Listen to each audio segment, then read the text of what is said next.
I understand that we have got the required numbers to start the meeting. So if we can do that as you settle down.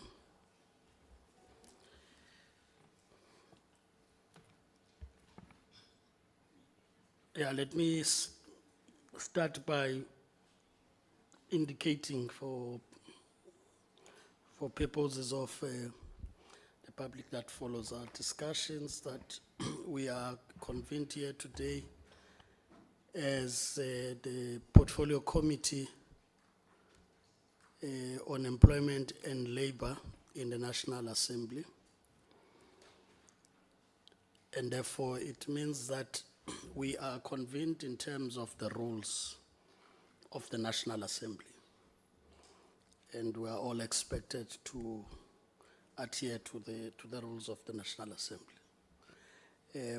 Of course, just to state the point that we are aware that there may be many competing meetings leading to the House today.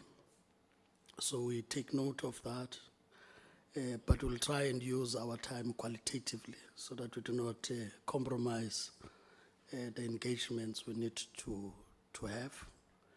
And usually the best way is to respect the rules, speaking through the chair. It makes it easy that the meeting doesn't degenerate to chaos, and then we end up not focusing on what we need to do.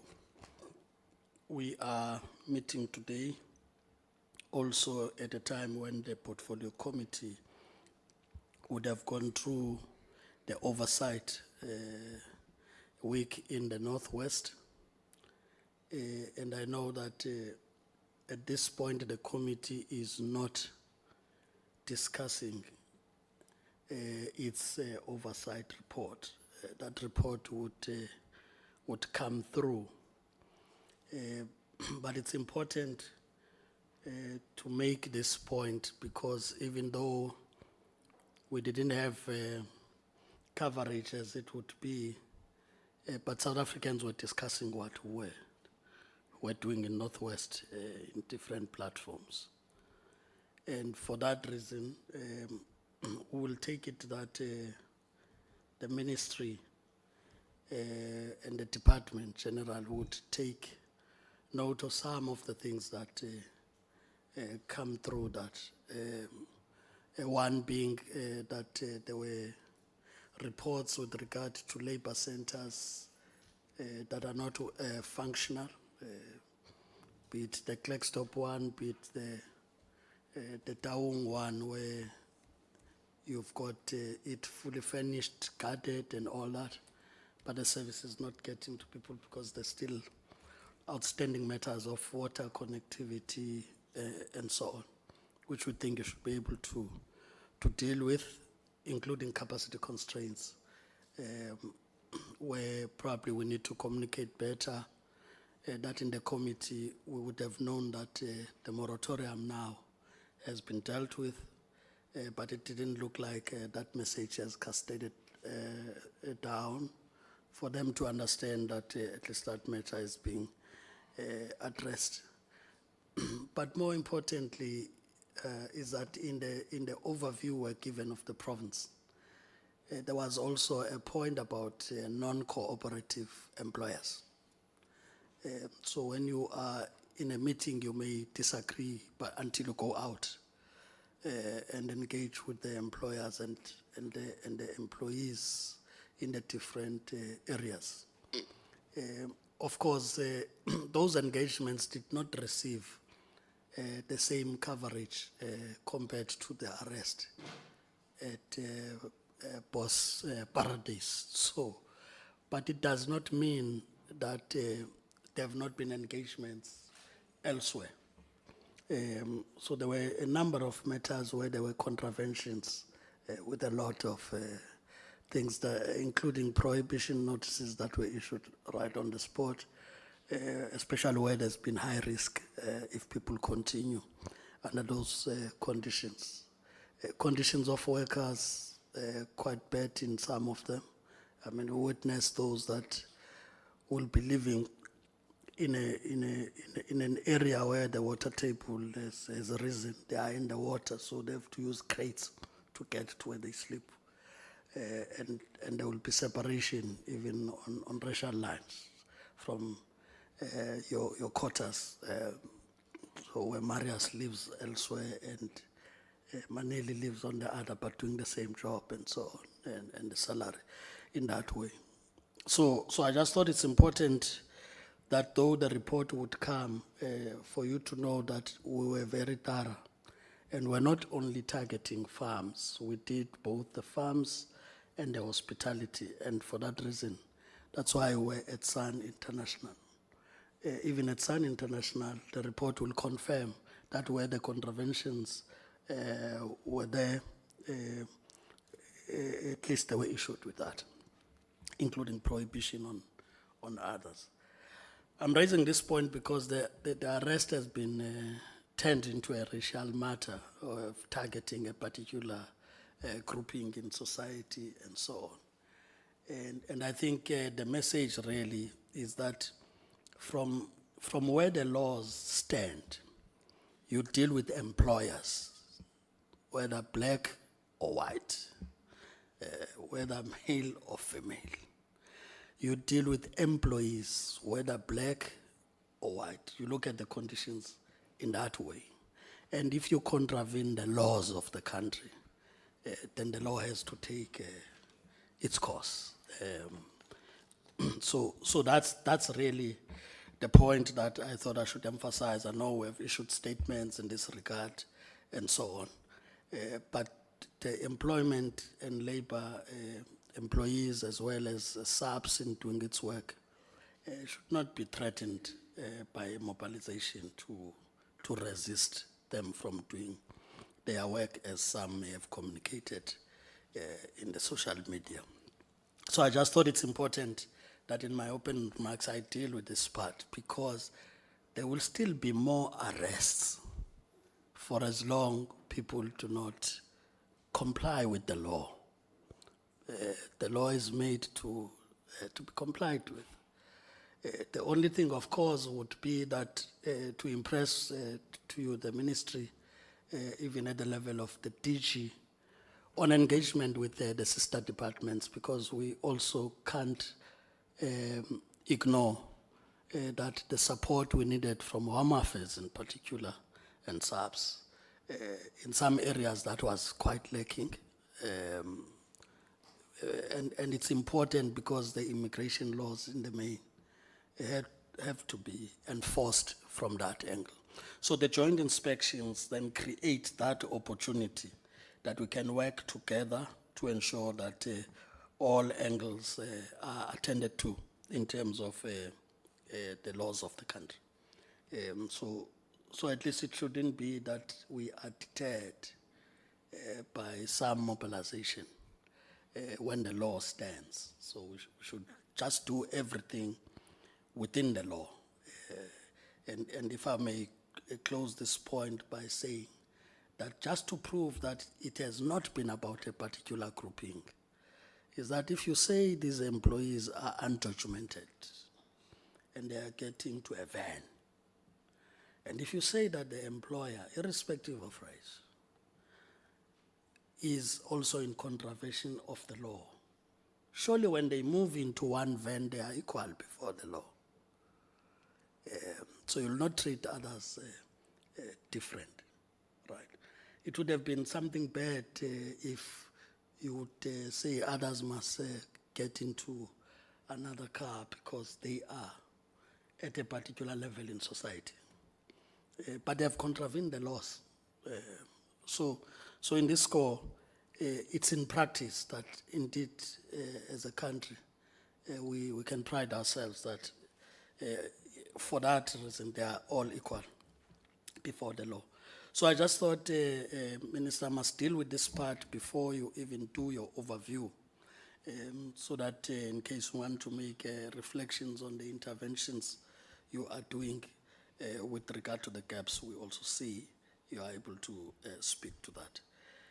That having been said, I know that we are, in terms of the notice of the meeting, would be having a briefing on the Q3 of the CCMA, the Nedlac Productivity South Africa.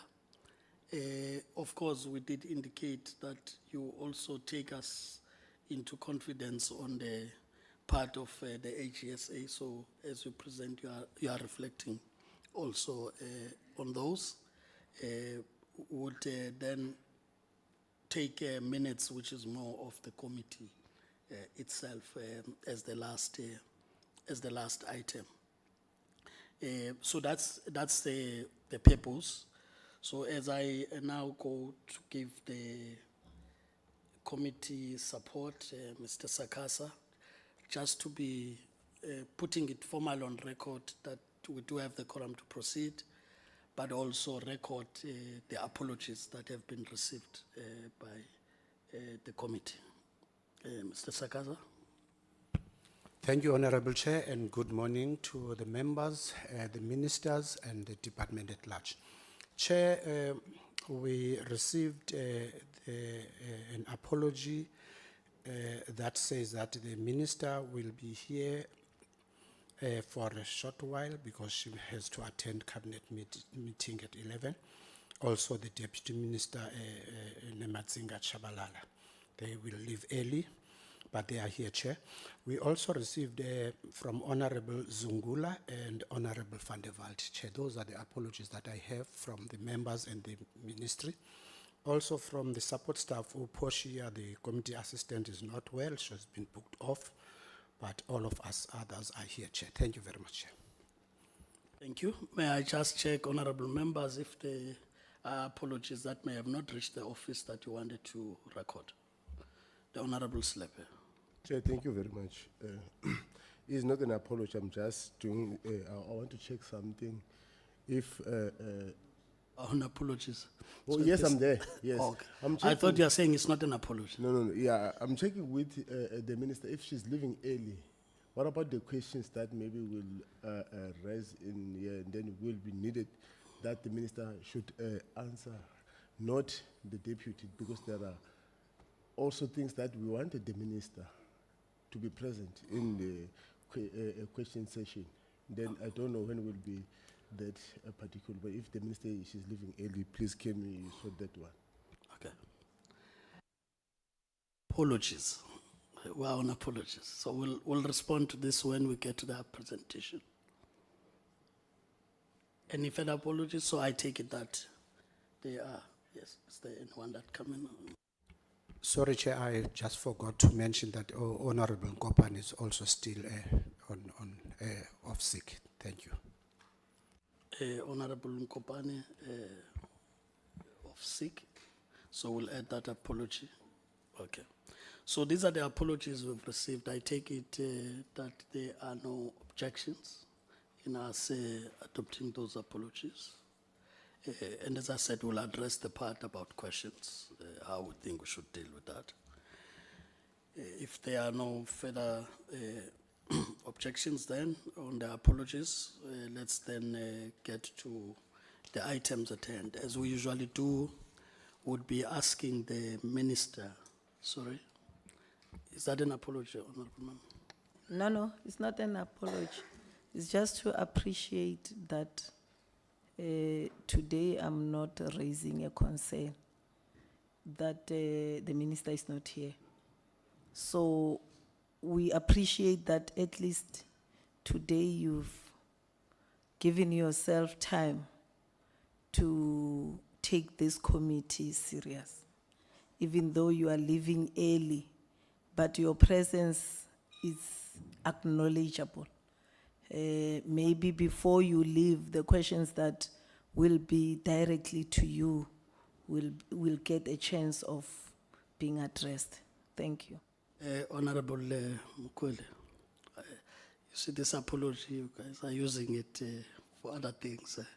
And I don't want us to get there again. So I thought Honorable Slepe was also speaking for you in the process, because I thought there's a discussion that's happening there. So with that having been said, I want to get to the point here, Honorable Minister, that we will be giving you an opportunity to do the overview, which also introduces the presentations, but it also helps you to take the committee, as we usually do, in confidence and the South Africans on matters that are also of public interest. I want to make the following in guiding the discussion. I don't want that it should look like the minister doesn't want to account, because there's been deputies coming before us, and we have clarified this matter all the time. But because the Honorable Minister, on the part of your overview, which may not be the actual detailed presentation, if there are questions to be asked on what you would have said, probably there may be that gap where those questions may not be answered. And I want to guide honorable members, if you so agree, that we allow the minister to make that brief presentation or overview. And if there are clarities that you want at that point, immediately after the minister would have presented, you can ask those, and she will be capable of responding to those. And then we proceed with the entity presentations, which I think they are also capable of responding to what they have put forward. And I'm saying this because the work that needs to happen, Honorable Minister, at Cabinet is also the work we are holding you accountable for. And if you do not get to that space of doing work, then there'll also be a problem that you are not delivering on your mandate. So it's always that balance. And we've indicated to members that our understanding is that any given time, you'll prioritize the committee, especially when Cabinet is not doing work in that regard. So thanks for making that a reality, as we would have said. So we'll give to you, and then you can then proceed from this. So from this point. Pardon? This is called oversight. Oh, okay. Okay, I thought you wanted to raise an objection that I don't give the minister the opportunity to speak. So we'll give to you, Honorable Minister. I've not dealt with intros, and I take it that you'll cover that part on who you've been able to bring on board, even at the time you leave. Thank you. Thank you so much, Honorable Chairperson. Good morning to you, the honorable members of the committee, the deputy ministers, the Dell family in the form of the 3 entities that are here today. I think the desk is awkward. There's no space to put my iPad here. CCMA, Nedlac Productivity South Africa, leadership and the leadership of the Department of Employment and Labour Administration, as led by the acting DG, Mr. Semorotoba. I request, Chair, when they start to do presentations, they be allowed to present the delegation from these entities. I also welcome the comments and questions from the honorable members about my request to be recused. And I appreciate that you have allowed me, you have granted that leave of absence. And also my understanding, it is procedural when you respect a structure that you submit an apology, which is something I always make sure if I'm unable to attend that I do. That is not taking serious the committee. I always take the committee serious, not only today. If I could be in 2 places at the same time, I would be here and be in the cabinet committee. And there is no time where I ever missed the portfolio committee sitting in my home. It is because of the competing demands of the work that we do. And I also believe that you are a ministry which is fortunate to have 2 deputy ministers, as I believe there is nothing personal that will be asked from the minister in this meeting. And I want to assure the committee that the deputy minister who will be remaining behind is equally capable to deal with all aspects that will be raised. But I appreciate the fact that you have said, Chair, you will indulge us to allow the members from the political overview to pose questions, which we welcome. Having said that, Chair, I also want to appreciate your comments in terms of the recent oversight visit that you did, including the media perception and misinformation in terms of the work that is done by the department that is perceived or is made to be understood to be the work that is targeting certain sections of the population of this country. And I want to dispute that and say to South Africans, as we do our work has no color. We are not racist. We are not xenophobic, but we do work. But it's unfortunate that majority of times we find ourselves in establishments in terms of companies that are maybe owned by the particular race, which shows the inequalities of this country in terms of economy.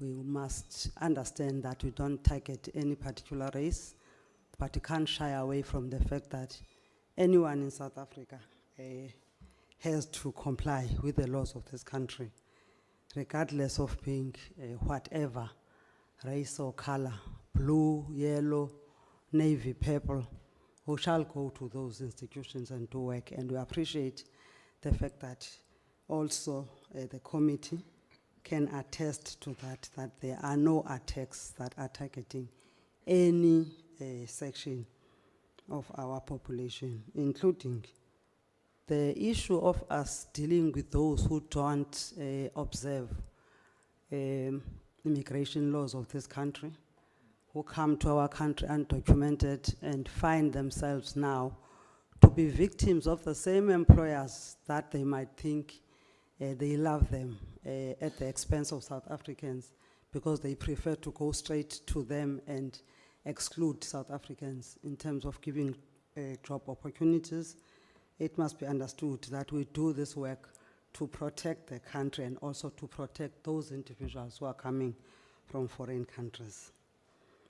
Having dealt with that, Chair, we shall await your report, but the Department of Employment and Labour plays a very fundamental role in shaping South Africa's labour market and economic landscape. It is a key driver of social transformation, economic resilience, and workforce protection. Therefore, the entities of the Department of Employment and Labour, through their specific mandates, serve as vital instruments in delivering on this mission. Today, the Portfolio Committee convenes to assess the third quarter performance for 24-25 financial year of the 3 entities, CCMA and Nedlac and Productivity SA. This review allows us to track progress against set targets, budgets, and strategic objectives while ensuring alignment with broader policy frameworks, including the Medium-Term Development Plan 2025 to 2030. Over the past days, Honorable Chair and Honorable Members, we have engaged in rigorous discussions on the Strategic Plan 2025-2030 and annual performance plans and budgets of the Department of Employment and Labour and its entities to ensure their alignment with national priorities. These plans, which we are set to table in Parliament in the near future, but in terms of the DPME, we are expected to have completed those plans and submitted to the Presidency by the 4th of April 2025. They will define government interventions over the next 5 years under this 7th administration. As recently as this past week, as we have alluded to, Chairperson, this portfolio committee conducted an oversight visit to the Northwest Province where several critical labor issues were raised. Among them was a discussion on the national program called Labor Activation Program, a crucial intervention designed to upskill and provide employment opportunities for the people of this country. The LAB program has been instrumental in equipping beneficiaries with skills and work experience, making them more employable while fostering economic inclusion and empowerment. However, despite its successes, there are some notable challenges that require attention. Delays in project initiation remains a significant challenge as many companies struggle to commence projects on time due to the UIF no longer providing startup capital for critical initial costs. These include the printing of training manuals, upfront rental deposits for training venues, and 3-month stipend advance payments. Another challenge has been community participation pressures, where some committee members demand inclusion in LAB projects despite not meeting eligibility requirements. This has led to delays in implementation, as project partners are not allowed to enroll more beneficiaries than those approved. To strengthen oversight and improve implementation, the UIF's Monitoring and Evaluation Directorate has put in place strict quality assurance measures to ensure that success of LAB projects is guaranteed and realized. These include random sampling and site visits by M&E officials to verify project progress, as well as an impact study on completed LAB employment initiatives in the new financial year. Furthermore, the LAB policy is currently being re-engineered to assess what has worked, what hasn't, and what needs improvement. Monitoring and evaluation is one of the key areas being strengthened to enhance accountability, improve efficiency, and ensure LAB remains a vital tool in addressing unemployment. In addition to LAB, LAB has many legs, Chair. There is employability, there is BTNR, there is TERS, which is an intervention that have been critical in supporting struggling businesses and protecting jobs. The key following cases are illustrated as they are providing an impact of TERS funding and the government's commitment to stabilizing key sectors. I can make examples or quote just a few initiatives. The issue of the ArcelorMittal South Africa, whose application was not approved initially due to insufficient information from relevant stakeholders. However, after I intervened, all stakeholders participated in the process, leading to the approval of the application on the 11th of March 2025, and an amount of 416 million was granted, benefiting 2,982 employees. Similarly, the South African Post Office, which initially submitted an application which was declined, after many engagements with the COSATU leadership, SAPO has since been assisted or is being assisted through the intervention I made, which led to SAPO submitting a second application, which is currently under review by Single Adjudication Committee of CCMA, and the committee, I'm told, is sitting today to assess the application. However, the primary challenge remains SAPO's delay in submitting the required financial documentation, which has hindered progress in finalizing the decision. I even went to an extent of convening a meeting between the Deputy Minister, Honorable Kungubele, and the DG to try to implore them to help us to make sure that SAPO is able to submit the required documents. Again, there is a recent application that was successfully approved of Sianda Bakhatla Platinum Mining on the 23rd of October 2024. It's an amount of 807 million rand allocated to support 5,702 employees. These TELS interventions demonstrate the government's commitment to protecting jobs and stabilizing key industries. However, there's an urgent need to enhance efficiency in processing applications and strengthen stakeholder engagement to ensure faster turnaround times and more effective implementation.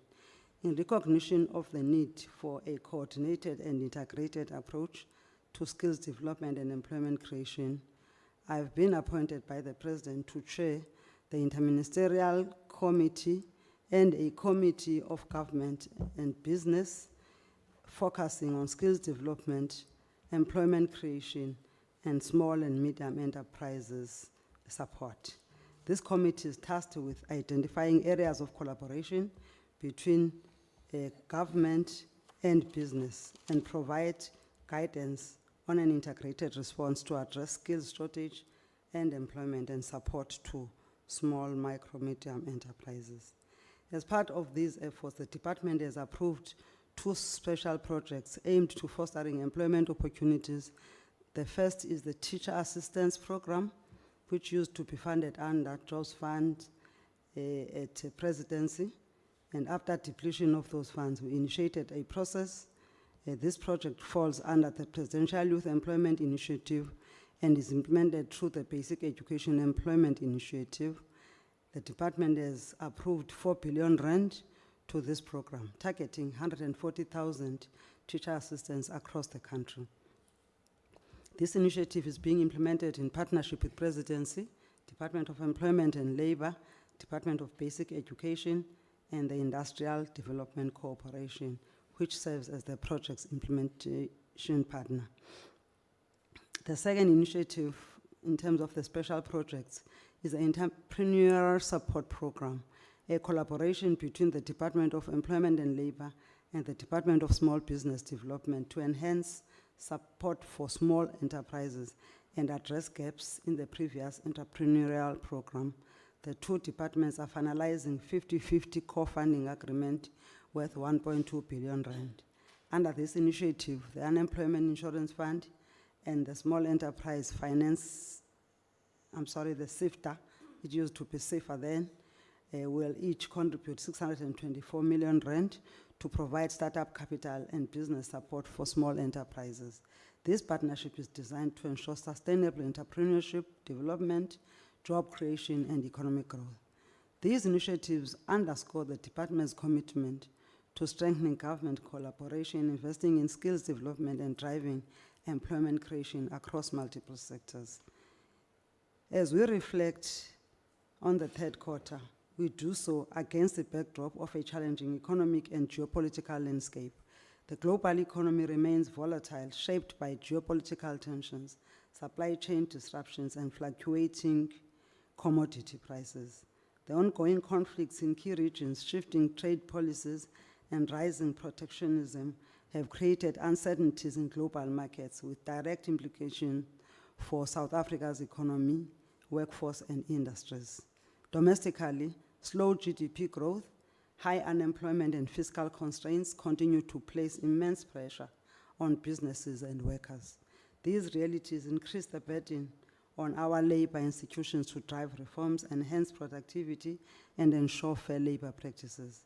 In response, our entities have remained resilient, achieving key milestones despite budgetary constraints, administrative delays, and funding bottlenecks. However, urgent interventions are required to accelerate implementation and enhance institutional efficiency in the coming months.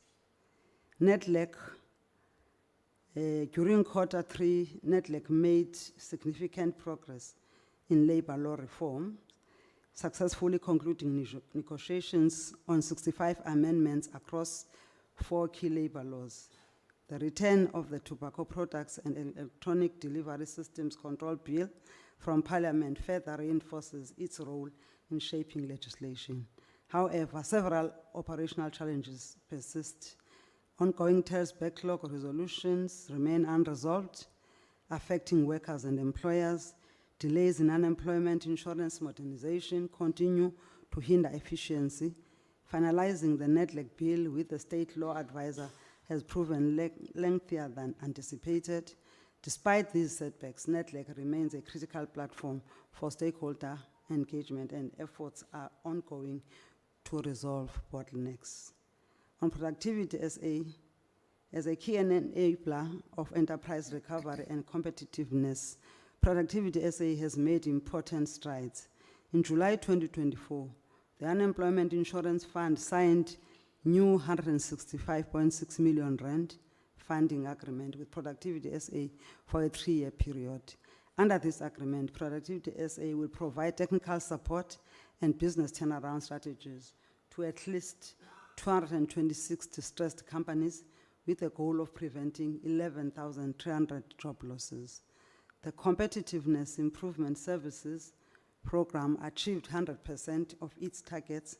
However, its overall performance stagnated at 63%, mainly due to delays in UIF funding transfers, affecting the business turnaround and recovery program, cash flow risks linked to budget cuts and revenue shortfalls, payment processing challenges arising from supply invoice disputes. While an acceleration plan is in place, meeting the annual BT&R target remains challenging given the time lost. However, the 3-year funding agreement lays a solid foundation for long-term sustainability and impact. On CCMA, despite financial pressures, the CCMA continued to demonstrate operational excellence, achieving 100% of its quarterly targets, 99.6% conciliation rate, and 99.9% arbitration completion rate. Preservation of 26,447 jobs through proactive Section 189A interventions, financial surplus of 241 million, reflecting strong fiscal management. However, notable challenges persist. Budget cuts have constrained outreach programs and impacted case scheduling. Arbitration turnaround times increased to 105 days from 66 days in 2021-22. Conciliation turnaround times increased to 26 days from 23 days in 2021-22. Reduced allocation of part-time commissioners leading to delays in dispute resolution. The approved utilization rate for commissioners is 60% part-time and 40% full-time. However, due to budget cuts, more work is now handled by the full-time commissioners, negatively affecting turnaround times. Part-time commissioners who are independent contractors previously worked 20 days per month, but are now limited to 5 days per month. Regional inefficiencies in Durban, Kimberley, and East London due to resource limitations. Legal restrictions on enforcing arbitration awards continue to affect vulnerable workers. Despite these constraints, Chair, the CCMA remains a cornerstone of South Africa's labour market, ensuring fair dispute resolution and worker protections. In conclusion, strategic priorities of the final quarter, we will move into the final quarter, and focus will be on ensuring stability, accelerating implementation, and strengthening institutional resilience. And key priorities will include fast-tracking resolution of TERS backlog and UIF modernization efforts, ensuring the efficient rollout of funding for Productivity South Africa's enterprise recovery efforts, enhancing CCM's case management efficiency to reduce arbitration backlogs. While structural and financial challenges persist, these entities remain committed to their mandates. With strategic oversight, targeted interventions, and continued collaborations, we remain confident in their ability to drive productivity, protect workers, and support a resilient and competitive labour market. Thank you, Chairperson and members, for your continued commitment and oversight. Thank you, Honourable Minister. Like I said, Honourable members, if there are specific questions that are to be directed to the Minister, or comments and clarities that you'd want to make, this is the opportunity to do so before the Minister would leave in the course of the meeting. But we'll still receive the presentation from the entities specifically. Can I just check those who would want to comment now? Honourable Bele will be one. So we are raising hands, all of you there. So in that order. One, right, and then we Okay. have Honorable Mukwele, Honorable Okay. Behram. We'll take the other hands after. Honorable Bele, you are Okay, thank you very much, Chairperson. And let me just greet everybody and the protocol observed. And thank you very much, Minister, for your presentation. Yeah, actually, my concern will be specifically in terms of the issues of the lab. I just hope maybe at some stage you will really look into it and zoom into it on the issue of lab. And especially with the companies that has been awarded, whether we call it those projects at the same time, because if you can check there, specifically there's a company that is being under investigation, but it has been entrusted with 1,000 skilled, I don't know, learners. Let me just put it in that way. And on the other hand, you also ask yourself whether the due diligence was done by the department to make sure that whatever company that is given the project is really going to be making sure that it is implemented accordingly. And with the absorption as well of those beneficiaries, whether they will be able to right skill them and also absorb them in terms of the employment, because I think in terms of lab, that is what is intended to be done. Now, if we are talking about the other company that is the construction, I mean construction, it's not something that is very stable where you can just say it can really absorb people and then they will have the permanent job and they will work, because sometimes it depends entirely on the tender issues. So if they don't get the tender, and then that means where are they going to take that big number of people? So according to me, I think the lab must really revisit this. And then if the department did not do the due diligence, because there are certain companies that you can even see yourself that they really don't qualify and they don't even have the capacity to can take such a big number. And even when we talk about the issues of the security, there's a company that has been awarded about 1,000 beneficiaries, which is expected for them to be skilled and at the same time to be absorbed. So you are talking about the big numbers. Every way you talk about the big numbers, which is even for the bigger companies that are sustainable, it's going to be difficult. They can't even absorb those numbers. So for me, it does not convince me. So there's a lot to be desired on that one. And then I just hope and pray, Minister, when we go for the oversight, whatever that we have identified, it should be monitored, because as far as my observation is that there are other areas where the very same oversight was done, but at the same time you still find the very same problems. So now I'm asking myself if maybe our inspectors are doing their job enough, because according to us, they are supposed to go back again and make sure that there's a compliance, it is adhered to, and all those things that we have identified are done accordingly. And it must be a continuous thing that is happening. And then the other thing that is worrying me, it's a I'm very sure worrying Honorable factor. Mpele, Yeah, I'm on the two you are left. wrapping Yeah. it up. Remember, this is just a preliminary Yes, yeah, engagement. yes. So that I move So- to the next one. Okay, let me just finish this one. So the other one that is a problem is the fine. Maybe that one, it must be addressed. It's a matter of the law and all that stuff that it will need us to discuss it. The fine of 1,500 for any, I mean, if it's 2 counts, it's 3,000. So, I mean, really, come on. We need to check on that one. So the one of the CCMA, I will just leave it then, Chep. Thank you. Thank you, Honorable Mpele. Honorable, it's now your turn. Mtubatsi. No, thanks, Chair. And welcome to the presentation that the Minister done. Mine is a very simple one. You know, I spoke about these things of the skills development. I think at some point we are actually being insultive to the word skills. if you look at how the practice has been in the country. And Minister, Deputy Minister, I want to indulge you that you must actually consider carrying out an investigation around these service providers in the department under the guise of skills development. I can tell you now that making a follow-up from what the honorable member have said,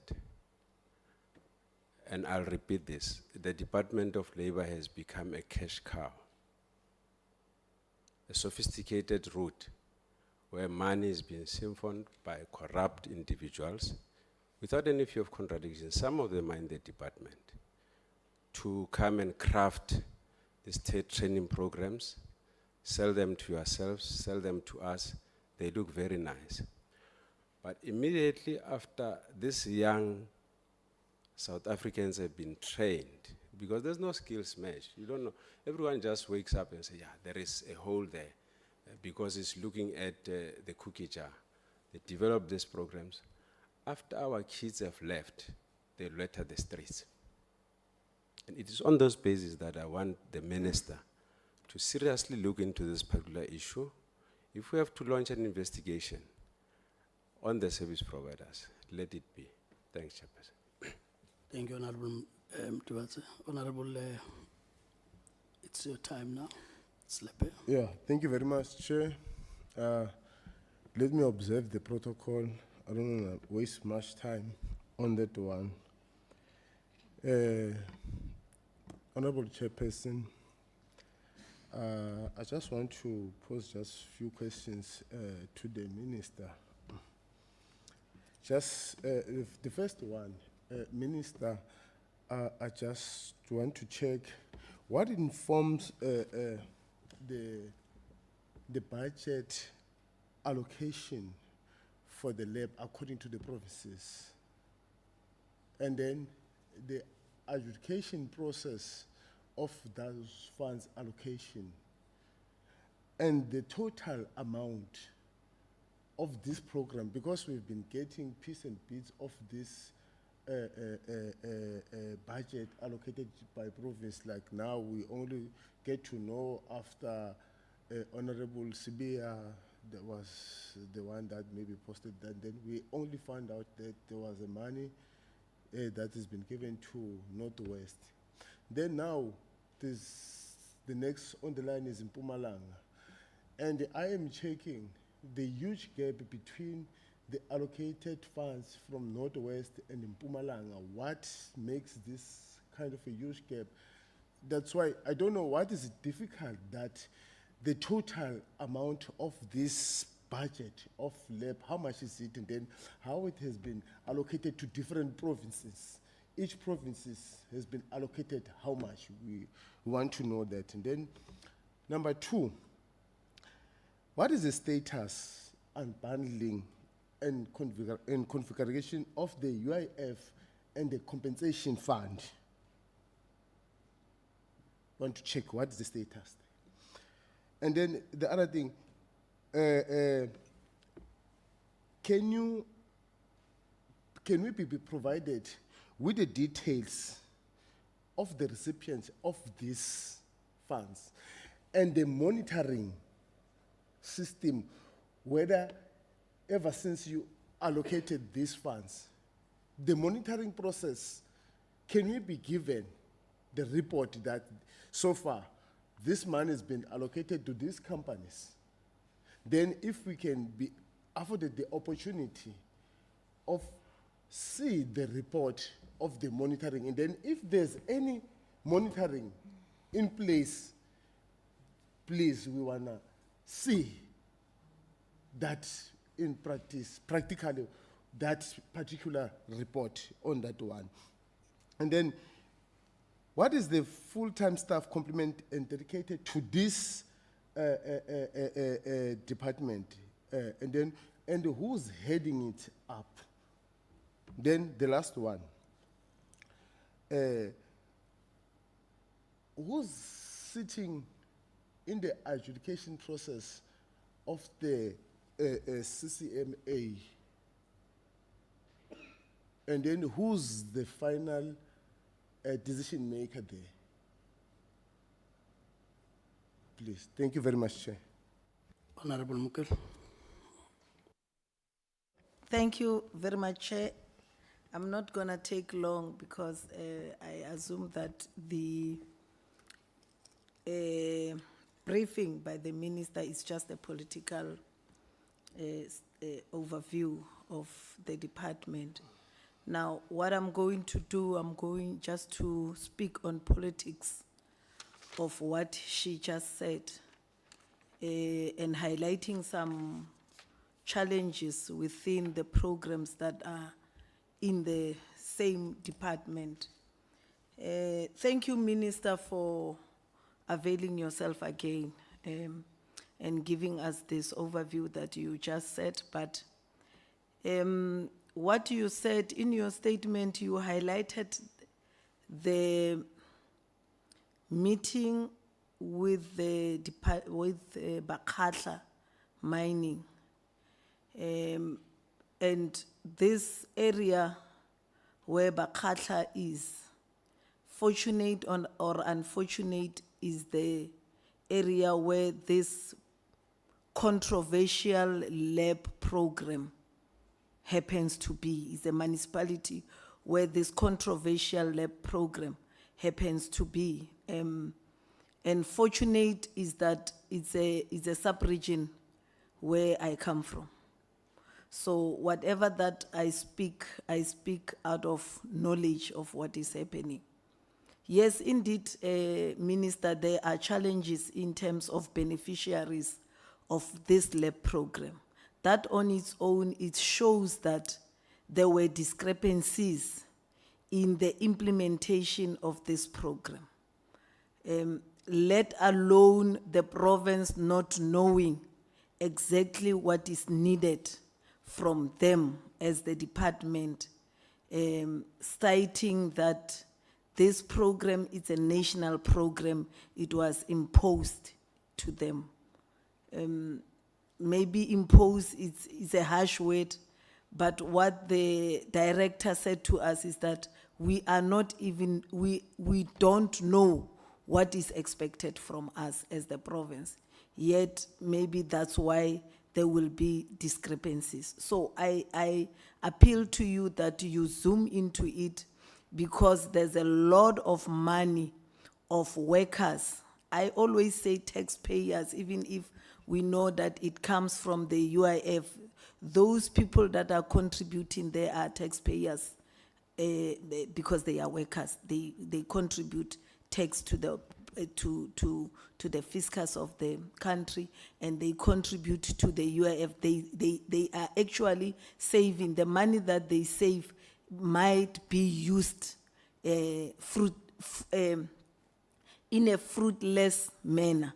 So if you can zoom into that aspect, Honorable Minister, and Minister, I thought you'll be part of the presentation. I don't know where will time be when, especially the CCMA and the Nedlac, when they are presenting, because there are so many political interactions that we would want your intervention on as a political head of these entities. So as the EFF, we just say lab program in your mind as government might be a good thing, but in terms of the implementation and how we want things to be done, I will pose this question to you again, Minister Ore, this insight to say, with that in mind, why can't you take this huge chunk of money that you are giving to private people in a form of companies that are being employed, appointed? Why don't you capacitate your very own, which is the state, in this instance, which is the department, to make sure that they implement and they make sure that there is a sustainable work, not work opportunities, in a manner in which this program will do. but a sustainable work that will, at the end, make sure that the vulnerable are being taken care of and the vulnerable are benefiting. And with that in mind, the shifting of economy from the one sector of community will then be balanced in the majority, which happens to be black people. Thank you very much, Chair.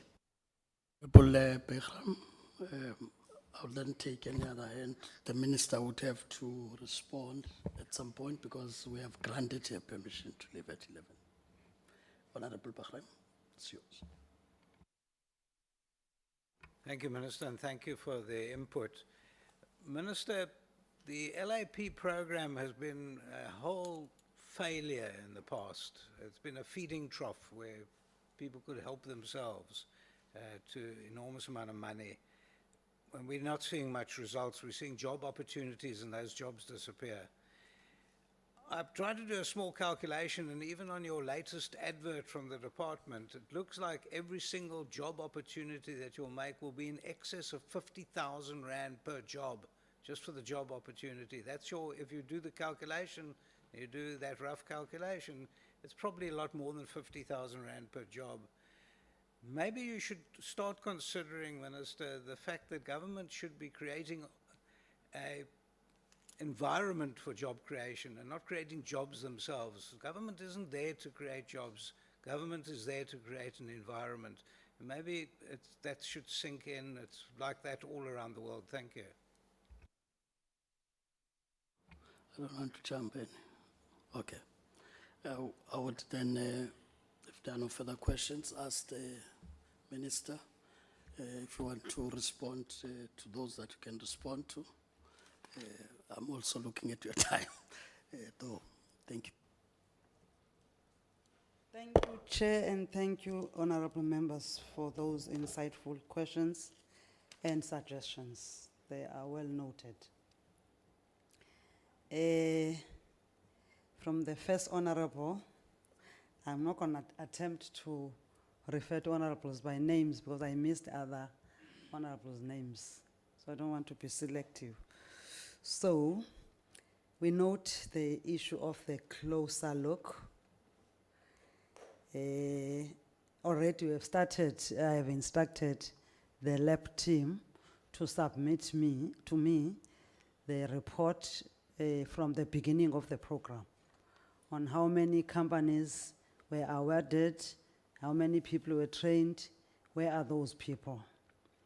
I think as we do the program, we are learning as a department and we continue to improve.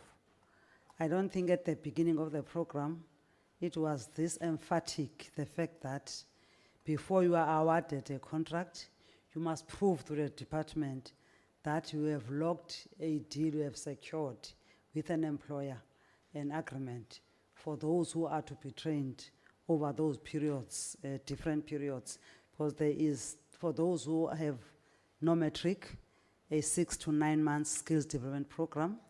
There is a learnership program for those with matric, and there's also apprenticeship program of 3 years. So 1 year for the learnership and 3 years for apprenticeship. So you must have then secured an agreement so that you link them to employer.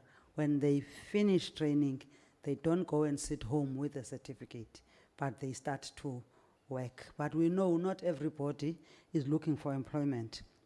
It is for that reason that we've introduced the leg on entrepreneurship support, so that those who then want to do their own businesses, they are able to be assisted, capacitated as such, and also in partnership with the relevant departments. In this case in point is DSPD, where we are able then to provide some start-up capital for them to start their business of the skill that they just got trained on. And the issue of sectors, again, members must understand the approach that we are currently embarking on is we issue an invite to those training providers from different sectors. I cannot dispute, but I cannot agree at the same time that construction as an industry doesn't offer opportunities for jobs. Because if you see South Africa now, it's just under construction, it's a construction site. But I understand what you are raising, Honorable Member, but our understanding also, we train those people so that they line up for opportunities in the built environment, including what I said, those who would like to start their own businesses in that field. So we don't have a scientific report that says a construction sector is a no for skills development. Again, on the companies that don't qualify or issues that are talking about those that are being investigated, it's a matter that we can appreciate if we get detail. Otherwise, there is due diligence that was done, which is the reason why the process got to be delayed. Because remember, this process started in 2022-2023 financial year, but we are only starting to roll it out now. It is for that reason that South Africa was abuzz in the province of Gauteng, as an example, when my predecessor was working with the Premier, Nasespani, and bringing this program, because it has started, but it had to be stalled because there was an intervention by the presidency, additional to the due diligence that is done internally by the LNEC, which is the Committee of LAB. There was probity also that was conducted, led by the presidency through a deployment of the PMO to our department to ensure that those who claim to be service providers on skills, they are examined, visited, and we can be sure that they are really what they claim to be. So that's what we understand. On the issue of the inspectors, we agree that we are not well capacitated in that field. We've got only about 2,000 inspectors to inspect close to 10, or if not more than 10 million companies. It is for that reason that sometimes they go and they don't go back. They go once, and those who are contravening our laws, they escape with murder. And it is for that reason that we have introduced this program of the 20,000 inspector interns, just to bolster our capacity through the internship program, so that while we are looking at a lasting solution on how best we can even use the 4IR in terms of the technology to do inspections, not necessarily everything must wait in terms of compliance, so that we can even maybe reduce areas of compliance that need physical visits by our inspectors. We are embarking on that exercise. So we agree with you to say they go, they don't go back because of the limited number that we have. And we note the issue of the revisiting of fines if they are a deterrent, if they are that less. Honorable Member, skills development and insult, I cannot disagree with you, it's your view. But the reality is, we know that it has been proven that the labor market does not absorb the labor force. Of the 1 million individuals of South Africa who enter the labor market every year, only about 400,000 get to be employed. 300,000 will find some job. 300,000 will never be employed. One of the reasons that come up top is the issue of the skills mismatch. So I agree with you to say there is a need for a relook on the skills. What I have observed, and I've since again said there must be a very scientific study conducted as we try to reconceptualize LAB to strengthen the work that we are doing, so that we don't just throw the net wide and catch any fish. We must be directed to say we want these partners who partner with us to provide skills to South Africans, to provide demand-led skills, skills that are demanded by the labor market. So I agree to say, to give a skill that will end up putting the same participants in the same basket of unemployment is not a right skill. Hence, we are looking at that to improve what we are doing. Not necessarily to say it's nothing. It's not like nothing. It's something, but we need to improve in terms of ensuring that these skills are the skills that are relevant and are demanded. Corruption, it's a cancer in the society. It cannot therefore say we must throw the bathwater with the baby. If then there are corrupt elements, we must come closer, deal with those, send a lesson, and I would appreciate then where there are corruption cases that are known by members, that will be informed, but also we are coming closer to ensure that people who come here are not using government as a cash cow. Instead, are the people who will be providing the skills that are so needed, in particular by the young people. So I cannot go further than that because the issue of the skills mismatch is one of the reasons why the labor force is not absorbed by the labor market, as I had said. But the issue of the GDP growth is another very important issue. I agree, Honourable Member, the last Honourable Member, that we cannot be the ones who create jobs as government. We must create a conducive environment. But we've also got a responsibility as government. While there is an issue with the sluggish economic growth, which can create jobs, investors that are not investing enough in South Africa, there must be an intervention. Hence, LEP is that intervention, an interim gap measure to ensure that skills are provided, people are able to put food at table in their homes and families, whilst we are doing with the macroeconomics and ensuring that our economy grows. So it is that reason why we have LEP. The issue of the budget allocation is in line with what I've said. We invite partners come from different provinces, then we allocate. What we just rolled out is just almost less than half of the 333 partners whose applications were approved. We are only rolling out the 115 which has been yet since finalized. We've got about 170 something, 75 that we are still trying to finalize. So you will see we are in Mpumalanga today with a higher number, Northwest less number, not because it is all exhaustive, but because it's what is ready for us to roll out. But there is no allocation that says we're giving you this as if it's an equitable share. It's a partnership, we invite partners. So we'll encourage members, those who think this is worth it, to even in their constituencies advise businesses that are there that when we issue these invitations, they must submit real business, people who are in this job, not people who are coming here just to milk the government funds with no real value that will be derived. I think on the unbundling, if you allow, Honourable Chair, I will ask, because the acting DG is here, I was told even UIF, I don't know which other entity joined us in this meeting, we can try to submit to you, Chair, the status update on the unbundling. We didn't come prepared because we're coming on other matter.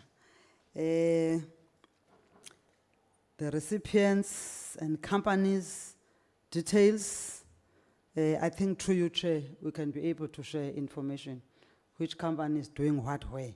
I don't think that is a problem, but I'm dependent on these people. There's an issue of, is it protection of access, of protection of information, something like that. I know it's POPIA or whatever act, but I think if then the portfolio committee requires information, I don't think there's a problem with us giving that because it can't be a private or something confidential to say who is doing what, where.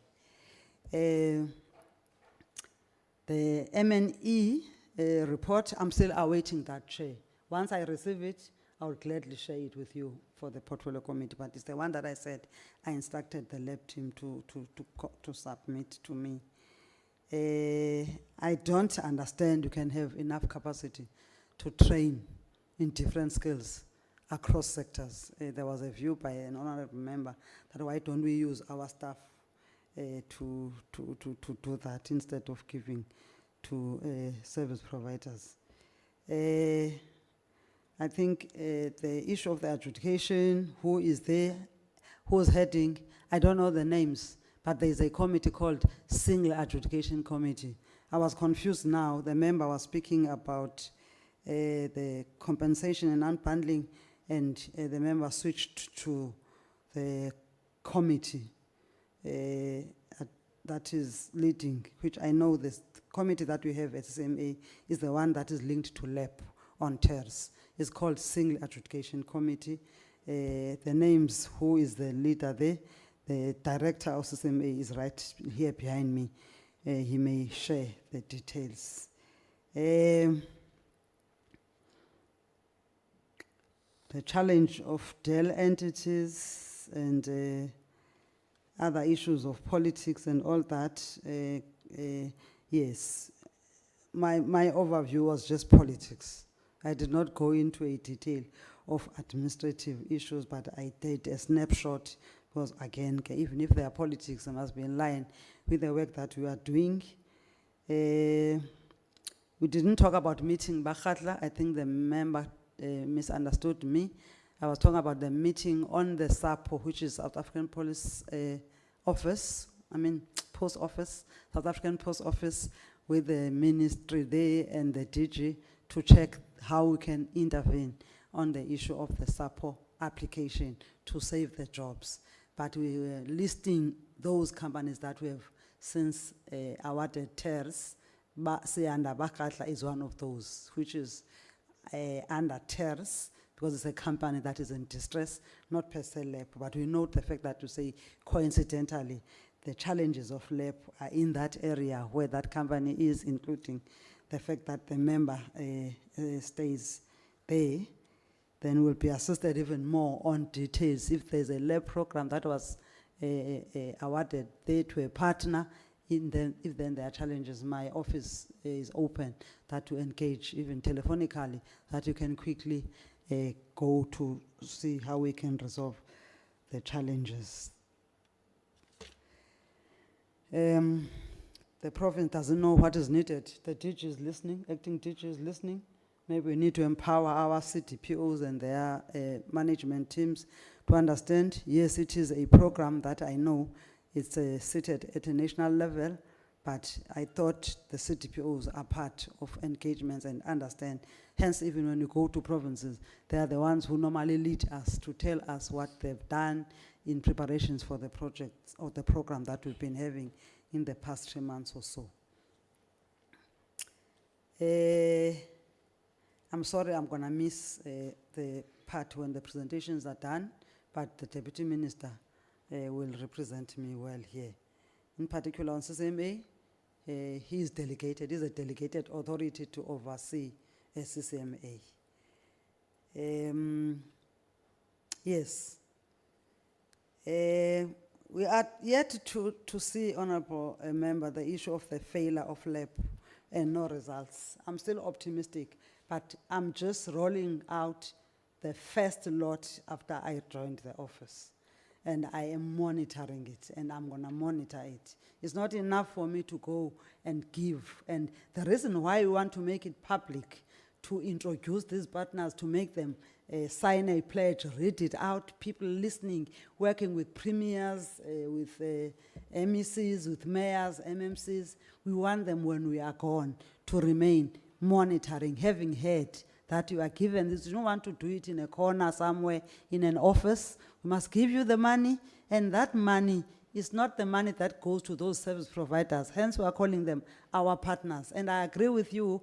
I'm just maybe gonna miss the detail. The short skills, I think we are contributing at the tune of 25 million per learner, something around there for the short, because this is not money going to a pocket. It's a money for training, including stipend of those beneficiaries. And as you go up, it's becoming bigger. The 1 year, I think it's about 50 million, somewhere around, 50,000, somewhere around there for the whole year per learner, because it's the training for the whole year, plus the stipend per month. We're giving stipend 2,000, 3,000, and 3,500. So you are correct to say average, you can calculate up to more than 50,000, but it's not the cost or that goes to that business person. It's the cost of the work that is being done, the training, the admin fees, including the stipend. So short course, medium, which is 1 year, and 3 years. So I think it's even 127,000 per learner per year per learner for the long term, for 3 years. it's 127,000. So it shows that we are serious about the skills development. Hence, we can't afford to have partners who come and do it as a tick box exercise. We want to come closer there and ensure that people are given the right skills that will benefit them in the long term of their lives. Yes, I think, Chair, if there's anything that I've left, you will guide me, but I thought I covered everything. Thank you so much. Thank you, Minister.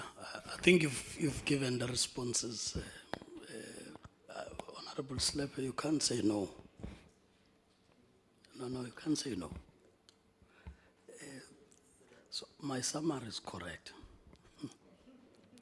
The Minister has responded to the questions. So if you have got something called follow-up, it is because you need clarity, not because there was no response.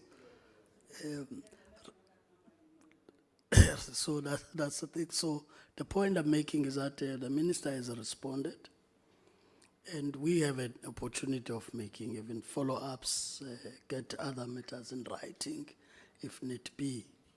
Because I don't want us to lose the fact that we have a presentation on a different matter. But it was to give the Minister an opportunity to interact with members before she leaves. Because we also wanted to be in the other meeting that she needs to attend. She's even offering that Honorable Slap, not because you are in combat, but you can accompany her.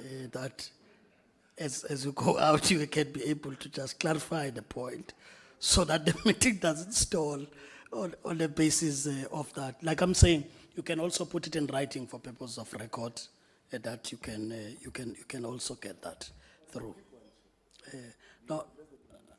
No, I know.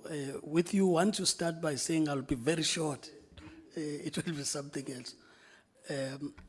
But she can respond as she leaves. It must be on record, Chair, please. What is the clarity? Clarity is that on the issue of monitoring, I'm not clear. I'm not getting a clear response on that one. Two, Minister, I'm checking with the current acting personnel in the departments. What is your position in all? Because we have got an acting DG Okay. on top of the acting DG. What is the status there? Thank you very much. Honorable Slap, you will agree with me that this second one was not a follow-up to what you raised. So you're putting up a new question. Luckily, we will be left, Honorable Minister, with the Deputy Minister who we engaged with on this matter. And we had asked for a feedback in this meeting. So he'll probably be able to respond to that matter. We really thank you for responding to members on the questions and comments made. But we really also appreciate the interventions that are being made, because we may take this to be very small, saving the number of jobs that are being saved. It's very important in that it doesn't help to say you're creating many jobs, but a lot of jobs, people are in a way being retrenched. It doesn't help us. But I think the report you've given us, with confidence, we can go back to our constituencies and say this is what is happening with the AMSA issue. This is what is happening with the SAPO that they thought it's a dead matter, that it is now being discussed again. We can say that it is not just a promise to have these education assistants. There is, because there's a problem about it, that we always say it will happen by this time, and once it doesn't happen, it leaves the impression that it's one of those promises that get made and there's no money to it. So at least those guarantees, I think, from where one is sitting as chairperson of the committee, it gives us the reasons to oversight you again on the implementation of those, and surely you'll be giving us progress all the time where things are, so that we're not fed by the media only, and then you hear that there's this amount put, there's this amount less now than what was committed, and whether those jobs will be saved or not. So we thank you. You would leave at the time you need to leave, but we proceed now to get to the next item on the agenda. And that item, I want to also guide, because members, even though they never registered this as apologies, they've indicated that understanding the preparations for the House, there would be many caucuses that they are attending to. But we also want to balance that with the quality of work we do. So those who know what I'm talking about, I'm trying to say to them, I know you can be very elaborate, but please try and be now straight to the point and help us to understand the issues better. I think what we'll also do in the future, honorable members, just to assist the process, is that there's also work that gets to be done by content and content advisor and a researcher that usually gets sent to yourselves to assist the process.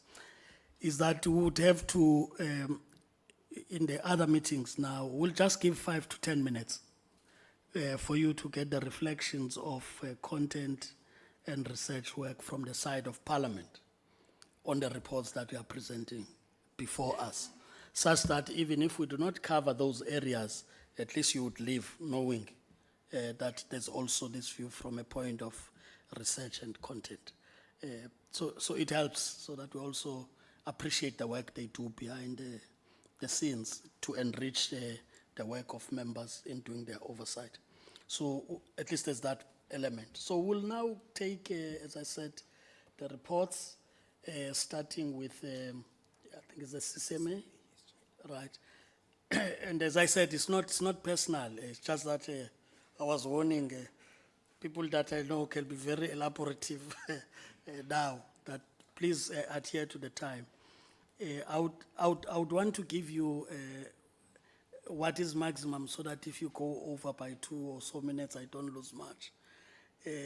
On 15 minutes presentation, taking only the points that must really be emphasized.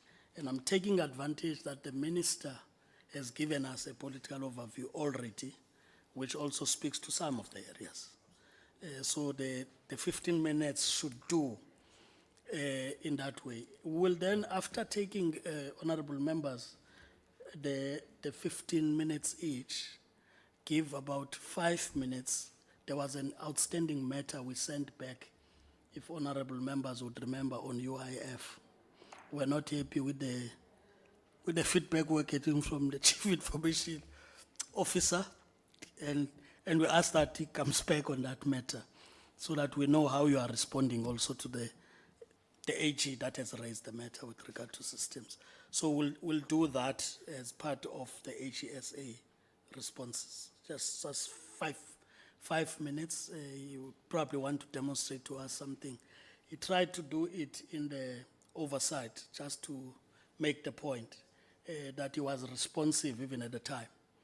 But we couldn't do it during the oversight and had to be sent back. So he's now flown to Cape Town. We can't send you back.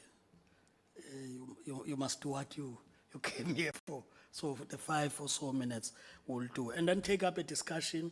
We'll manage that discussion until we are able to get to our own agenda on minutes. So I was also helping CCMA set up. I'm sure by now they are ready. It says 10:57. So you can understand the 15 minutes. I'm very serious about it. Commissioner, come in. No, thank you so much, Chairperson.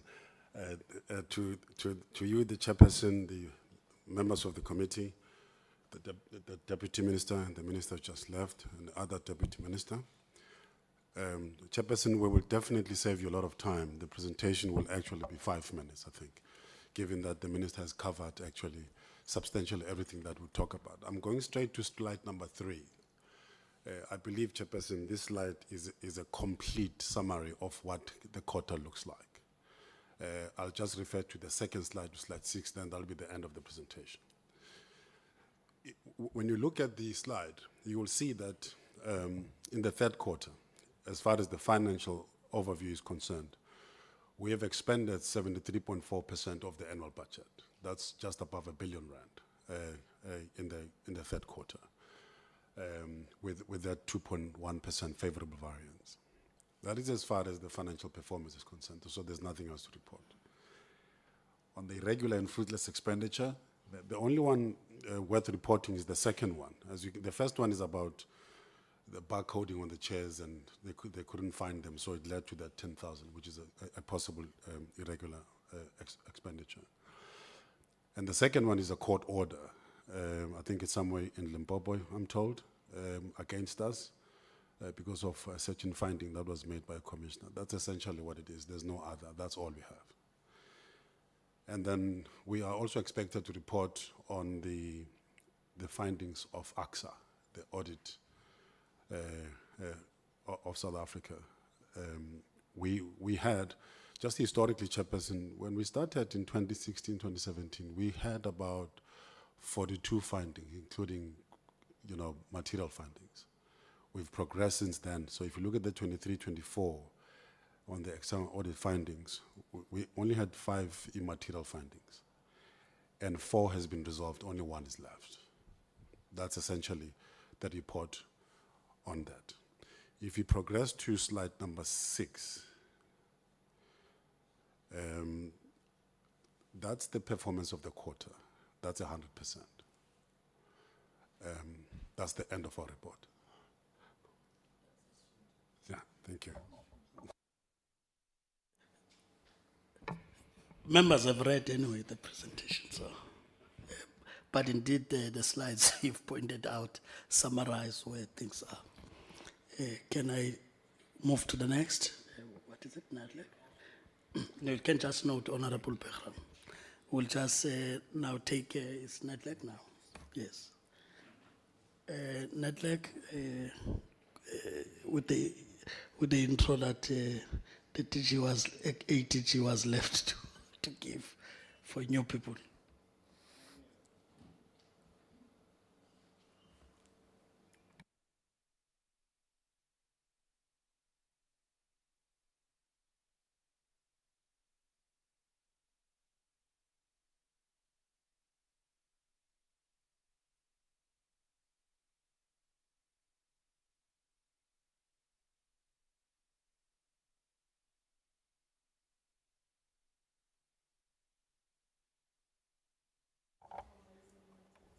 Thank you, Chair. Thank you very much, Chairperson. I didn't introduce a veteran, Untate Cameroon, because he's well known. But we have since had changes at the Nedlac. Ms. Seftel has since left, and we have had changes, and maybe the leadership of Nedlac in introducing your team, there's a list of people that was sent. My system is misbehaving, but I would request, okay. There's been a change since the departure of Ms.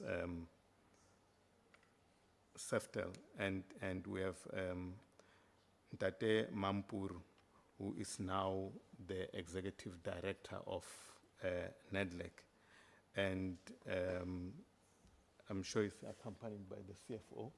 The CFO, if you can also come and sit the site so that they can, you can assist in the answering of questions.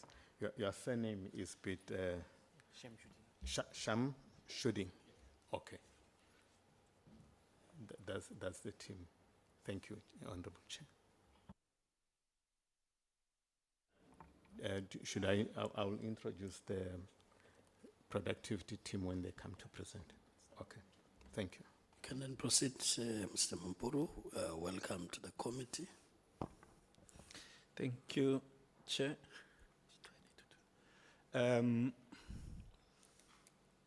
It's not my space, but I should also point out that Mr. Mkalipi, who's well known to the committee, is overall convener of government at Nedlac. In so saying, I'm offering my disclaimer and apology in advance that he will probably know a lot more on some of the questions that come through.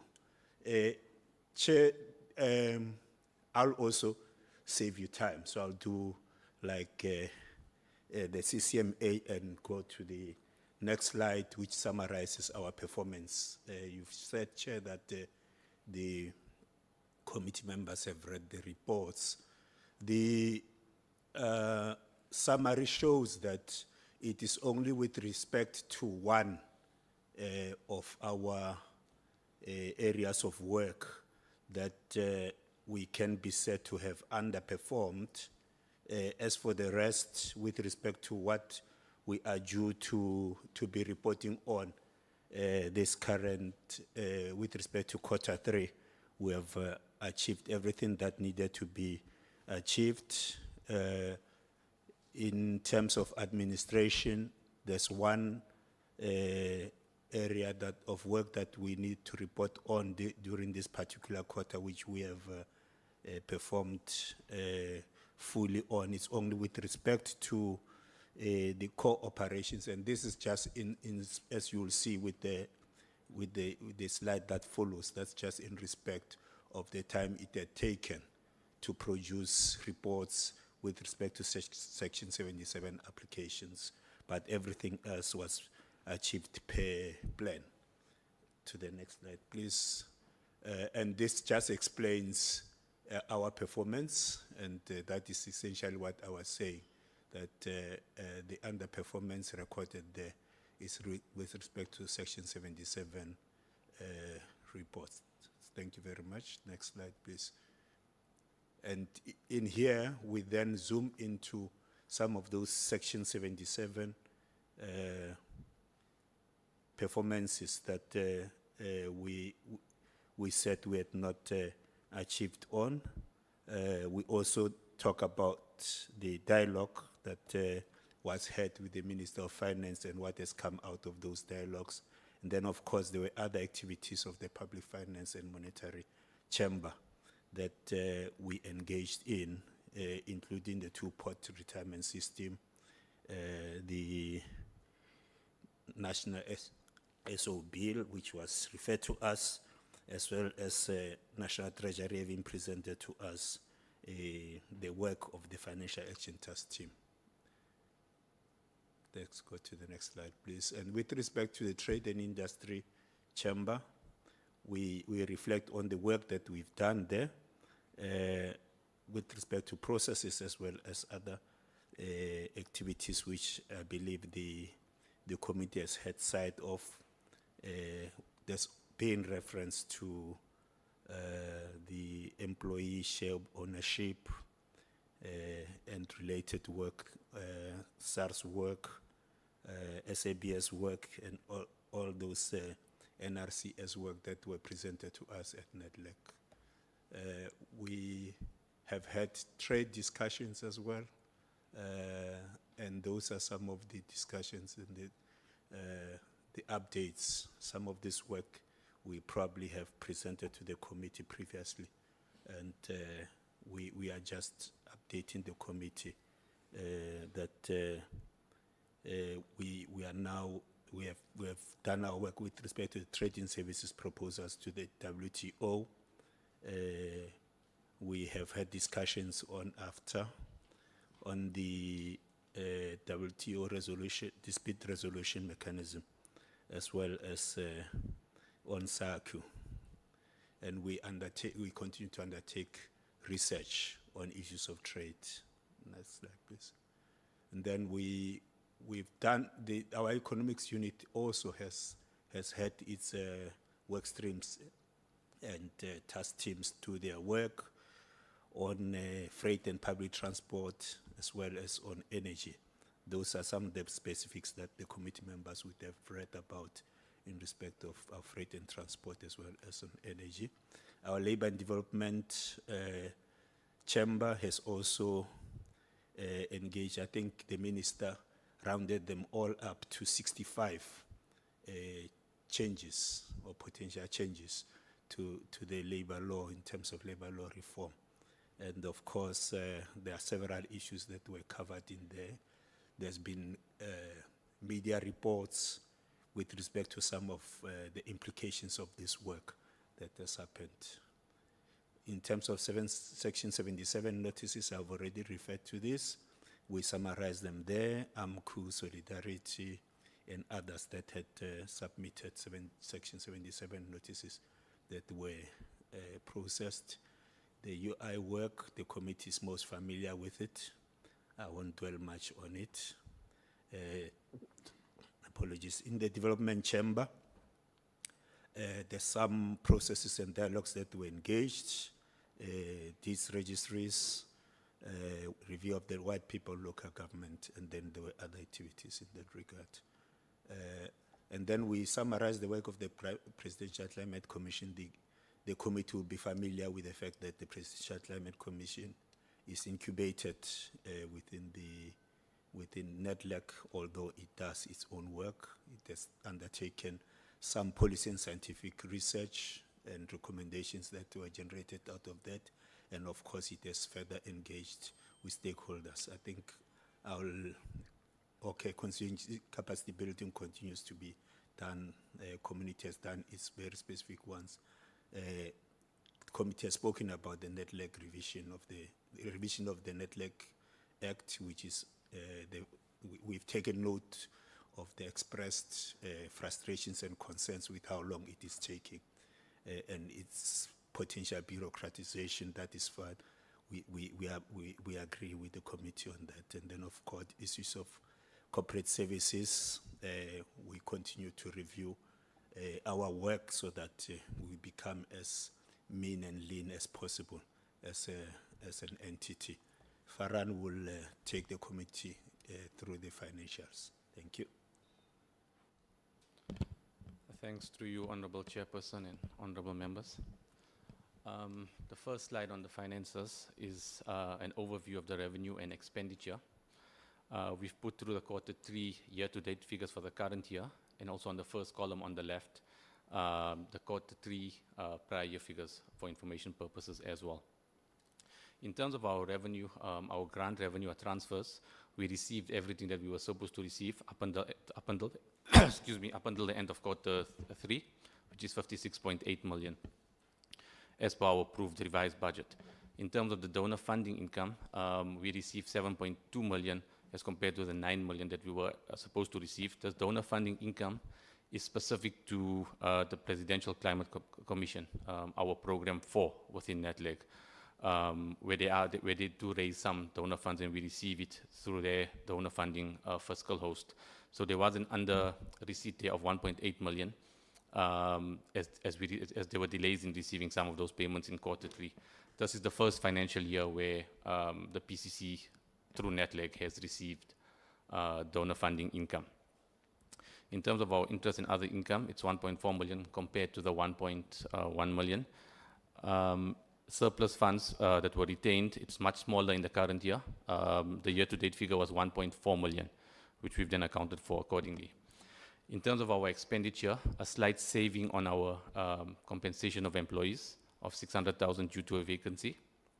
In terms of goods and services and depreciation, there's slight over expenditure, and the reason for that is if the members remember in the Q2 submission, we presented the revised budget, which has a reduction on the donor funding expenditure and income, which has severely hampered our budget in the current year.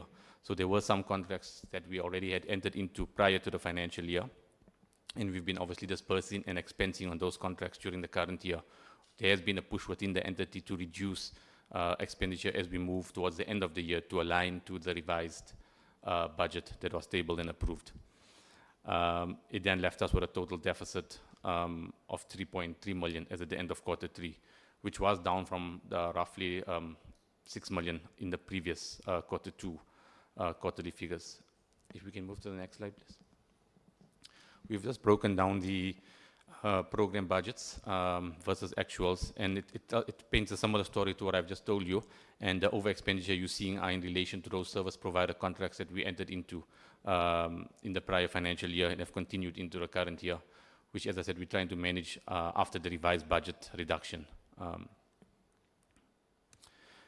And then if you move to the next slides. The slide I've spoken to, basically, just these are comments on what I've already spoken to. If we can go to the next slide, please. Chair, I think there was one more slide. I'll maybe talk to it. I'm not sure if, I think maybe between the back and forth, between our office, somewhere that slide got missing. It relates to the audit opinion. And the audit opinion and the audit findings that was requested to be presented on as well. Just to summarize it, in the past financial year, the 23-24 financial year, Nedlac obtained that unqualified audit with no material findings, being a clean audit for the first time. So there were some non-material findings that were reported. A plan has been prepared and actioned in regards to all of those findings. The only ones that are not yet implemented are those findings which relate to the preparation of the annual performance report, which happens at year end, and the annual financial statements. However, there is a plan in place for all of those, which will happen now as we enter the year-end financial statements and performance report processes. So, Chair, that is being monitored and reported to our Audit and Risk Committee as well. Thank you, Chair. That's the presentation. Thank you very much, Honorable Chairperson. The next delegation will be from Productivity SA, led by the acting CEO, since the departure of Mr. Mutiba and the transition to appoint a new board, which should be in place by June. We have discussed with the board and agreed with the board that Ms.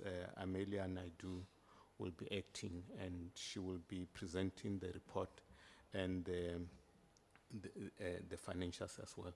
And maybe let me also take this opportunity, Chair. We also have a big delegation. Ms. Naidu is with Mr. Piliswam Goni from the regional operations of the Productivity SA. Now, you will have a big delegation of the UIF. They came not only for the specific matter, there were arrangements for them to be in scope. However, there were changes and only one person was accepted there. So it's not part of those wasteful expenditure. Initially, they were supposed to be, they were summoned, and due to changes, that's why they also came here for those aspects. And we do have in the midst of the delegation, the board chairperson, the acting CEO, only the CFO is in the SCOPA meeting on investment by the PIC. And the other colleagues like the chief, the investment officers and all that, they are in the room because of those arrangements. Thank you, Chairperson. I think the rest are just our colleagues from the ministry that are familiar to ourselves. Thank you. Good day, Chairperson, Honourable Chairperson, as well as Honourable Members, Deputy Minister, as well as the Acting DG. My name is Amelia Naidu. I think I've sat in front of this committee a few times now. I'm the Acting CEO from Productivity SA. I'm just going to go through the performance. I think this isn't something that isn't new. Productivity SA for the last quarter has achieved the 63%. The reason why I say it's not new, we brought this to the committee in the previous quarters, that the biggest factor is about the unemployment fund agreement, which is the business turnaround recovery agreement that was only concluded in July, and the funds were only transferred in November. So that is 25% of our overall performance that was affected. And then further to that, we also had one non-performance aspect, which is on the 30-day payments. So I'll go to the next slide, please. So you will, okay, next one. So here you have all three indicators where you say that there isn't, or where we indicate that there isn't an achievement. The 30-day payment, we did try to tighten up controls within the entity itself, but further to that, due to the decrease or the reduction in our funding itself, we do have financial constraints. So the payments within the 30 days were not always possible, but we have come to a resolution as well as executives, and we are trying to improve on our cash flow with our other revenue generating aspects of the projects that we have underway. We do believe that in the next quarter, this will be resolved as well. The two indicators I spoke about, the business turnaround recovery, this program looks at the number of jobs saved. So due to the fact that the funds only came in November, and of course December and January is a little bit slow, well, December itself was slower, the onboarding of clients was a bit more difficult, but the program actually gets suspended according to the funds that we receive. So we have to await those funds because that is a project-based intervention based on the agreement itself. So therefore, we did not achieve the number of jobs saved as well as the number of companies to be supported. We do have a catch-up plan that within the next financial year that we would be able to try to address these gaps and support these enterprises that we were planning to support in quarter 1, 2, as well as quarter 3. Okay, can move on. One of the highlights I would like to just raise with you all is during quarter 3, slide 13. During quarter 3, we did manage to achieve our competitiveness improvement services program, which is the support to SMMEs. So this program, we managed to achieve the 100%, where we have supported 950 enterprises, so small and medium-sized businesses, as well as micro enterprises. And if you look at the second indicator, which is 1,905 entrepreneurs, workers, and managers that are actually trained. So because this is funded by the DEL funding, as well as other initiatives that we have with international partners like the ILO, with the productivity ecosystem for decent work interventions, we will manage to achieve this target. In saying that, you can see part of that highlight is youth entrepreneurs is 43% of our achievements, women entrepreneurs is 50% of those that are trained, and black entrepreneurs is 98% of the actual number trained. Can move to our financial report. Let's do 18. Yes, there has been a reduction in the funds or the budget allocation for this financial year, and one of the challenges that we have is the allocation versus the compensation of employees. There is a difference, but we are also supposed to support enterprises through other initiatives as well. So therefore, we have other revenue generating projects. That's apart from UIF, there's the DTIC funded program. I mentioned about the ILO, the International Labour Organization, and other special projects that we do run. We are sitting at a 32% vacancy, but the plan is, and this is part of my corrective actions going into the new financial year, is that placements of those positions will be made now in April, since we didn't want to carry the salary cost in quarter 3 and quarter 4. Our model is that we do have to revenue generate, so we believe that financial stability would happen in this financial year if we have the resources required to actually implement. But we do have enough funding available to be able to stabilize the entity as well and meet our mandate with our APP targets. I'm going to go through the audit findings. So Productivity SA has had unqualified audit for the last 5 years, but the external audit had a few findings that we needed to clear, of which 7 of the 9 findings from the previous year have been cleared. The 2 that is ongoing at the moment is the 30-day payment, which, as I mentioned to you all, that it would be under control by the end of this quarter. And the second one is HR, which is related to the leave provisions. Again, we've adjusted the policy and it would be implemented by this new financial year. I'm just going to go to the executive summary just to wrap it up.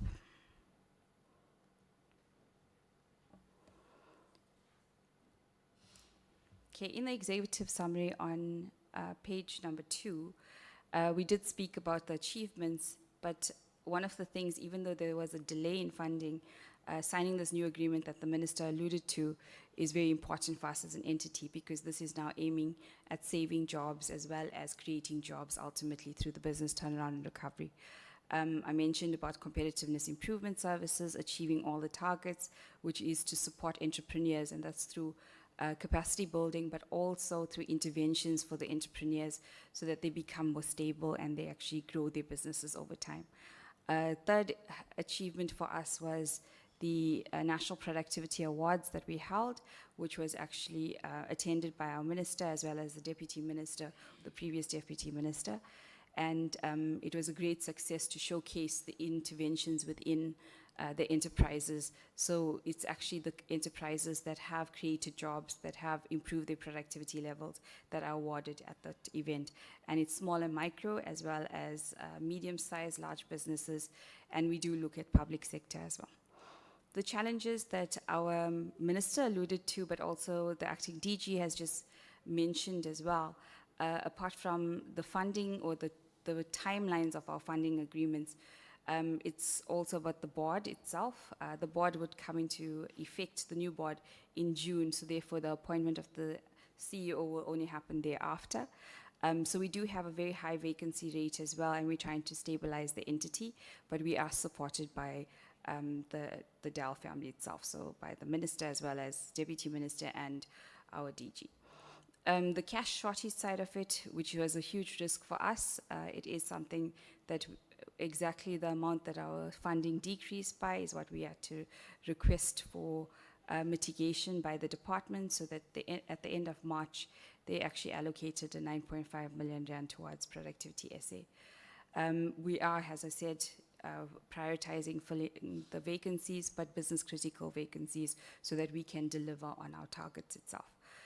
Over and above that, we have a number of strategic partnerships on an international level, and we will also be hosting this year the Africa Kaizen Conference here in South Africa, where Productivity SA is going to be named the Center of Excellence. So that's one of the things that we do want to celebrate with the department going forward. So thank you very much. Thank you. Like I indicated, I'm not sure if the CIO is ready to come on board in the 5 or so minutes.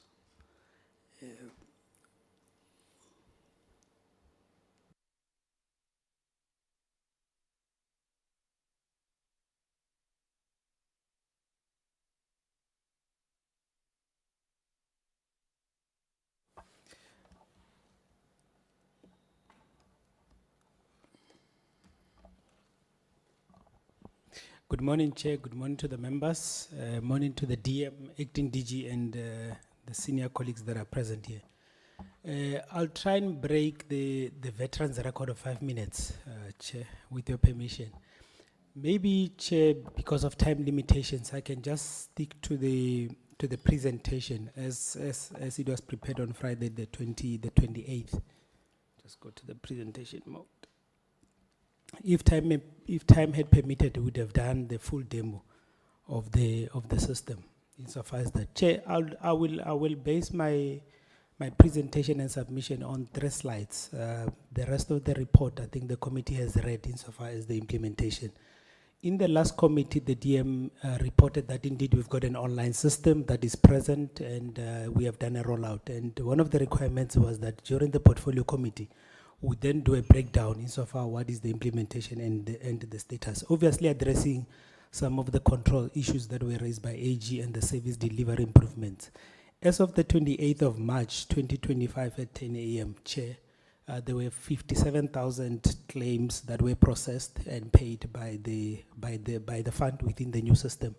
And in totality, they made over 170 million. That was dispersed to those 57,000 beneficiaries. And in the latter slide, you then see the breakdown per province insofar as the implementation of those particular provinces. And I would not want to go deeper into it, but we have just did a breakdown insofar as the number, insofar as the processing. Chair, in the next 2 slides, we are just breaking down the payments insofar as the ordinary payments. We have paid over 110 million in ordinary payments. which is across the 9 provinces. We normally break down according to our DOL region, but that has been broken down insofar as that. And what is also key that we should also elevate to the committee is that in the 2 months that we have been in the pilot and the rollout of this particular application, is that we have paid over 7 million to the maternity claims. These are maternity claims that we would have done to our beneficiaries. Chair, insofar as the status of the rollout across the 120, we've got over 126 labor centers, which are the processing sites where all of these claims, all of this amount, all of these numbers that we'd have seen are processed across all those labor centers. And currently we have onboarded, since we started in February, 108 labor centers out of the 126. And currently we are only left with 18 labor centers, and the majority of it, as you see in the slide, are currently in Northwest and also Mpumalanga. In Northwest, Chair, we've only onboarded, the effective one is Rustenburg. The other 3 other labor centers, which are big insofar as volumes, which is your Mafikeng and also your Kleksdorp, are not yet onboarded. And as part of the remedials that we have also engaged with the director UIF in that province, is that in the first month of Q1, we'll then be accelerating the rollout as part of the closing of the 18 labor centers. Then this would then mean that all the 126 labor centers are then able and capable of processing this particular claims that are then processed within this particular time. Chair, I think I would pause here insofar as the status of the system. Thank you, Chair.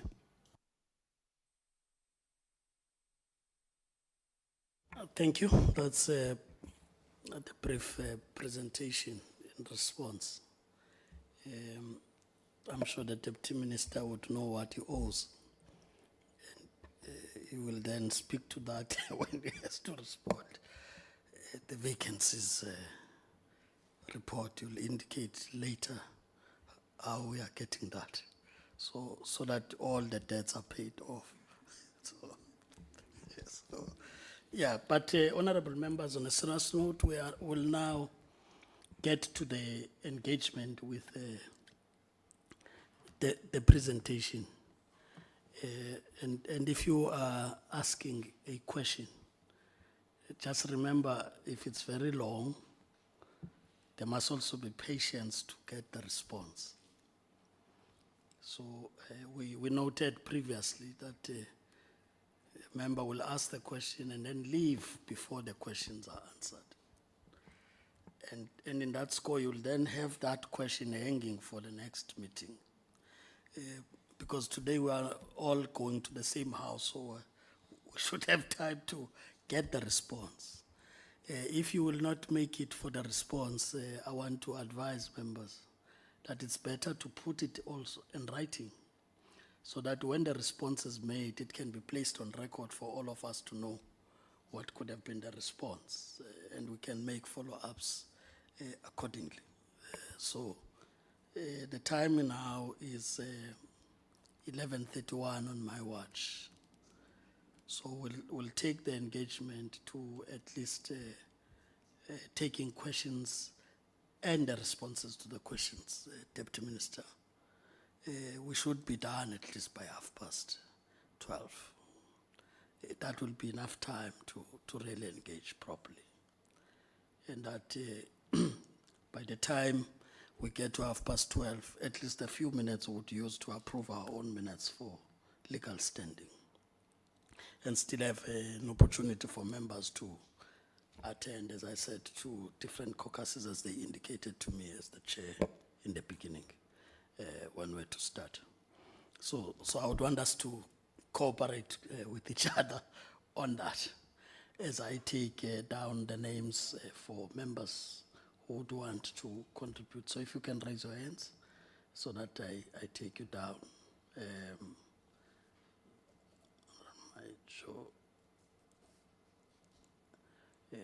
Honorable Bele, Honorable Bechaim, Honorable Slebe, Sula, okay, Mukwili, Honorable Ntubatse, you are alternate, so I'm making sure that I squeeze you just at the back. So, Honorable Mutuvasi, then Honorable Nansele. Right. So in that, this is the order, honorable members, as I noted the hands, Honorable Maetso, followed by Honorable Mpele, Honorable Bahrain, Honorable Slepe, Honorable Zungula. We did get your apology. Honorable Mukwili, Honorable Mtubatse, and Honorable Nansele Pilas, in that order. I now recognize you, Honorable Maetso. Like I said, I've given you at least a cut-off time. I'm just making you responsible for keeping yourselves, that every member must have a fair opportunity to engage with the presentation. Otherwise, the 5 minutes rule. Yeah, I would was be about a to problem. remind the chair about the minutes. No, thank you very much, Chair, and let's welcome both the three, not three, there are four presentation. I think there are, three, sorry. Three presentation from the entities, and greetings to the DM and the acting AG. Chair, let me start with the CCMA presentation. I think that the entity is effectively fulfilling its mandate to produce top-notch training interventions and dispute resolution services. And I think that consistently, Commissioner, that we must applaud yourself as the CCMA for doing your utmost best in ensuring that the entity does deliver to its mandate. And also, looking at the report, there is a significant overachievement in training delivered. You have 14 against a quarterly target of 9. However, there are specific areas that warrants attention, and the report also highlights new cases of irregular expenditure, which raise concern about compliance with procurement processes. Now, equally, you have the unexpected rise in venue cost. I think here you mentioned when you hire the venues and so forth. So, and this will highlight a potential lapse in your budgeting accuracy and planning. Now, the question which I want to pose here: what plans were put in place to enhance the entity's budgeting processes to mitigate unexpected costs, such as higher in venue hire, as noted in slide, there was a slide there, 16, I think so. And the second question will be, in light of the reported case of fruitless expenditure, what strategies can the entity implement to reduce such occurrences in the future, especially considering the current state of our economy, because our economy is a stagnant economy, which necessitates strict financial discipline. Then let me go straight to Nedlac, Chair, that the performance report of the third quarter of Nedlac highlights a mixture of achievement and challenges faced by the entity. However, Chair, the report also points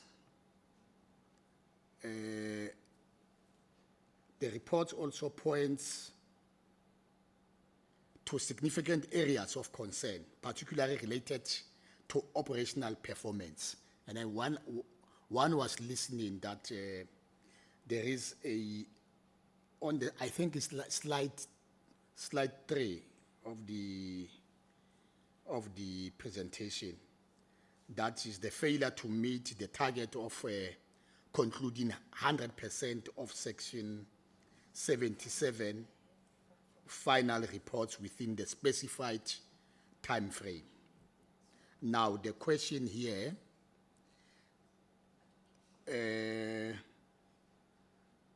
just to move faster, what are measures that are taken to address this challenge?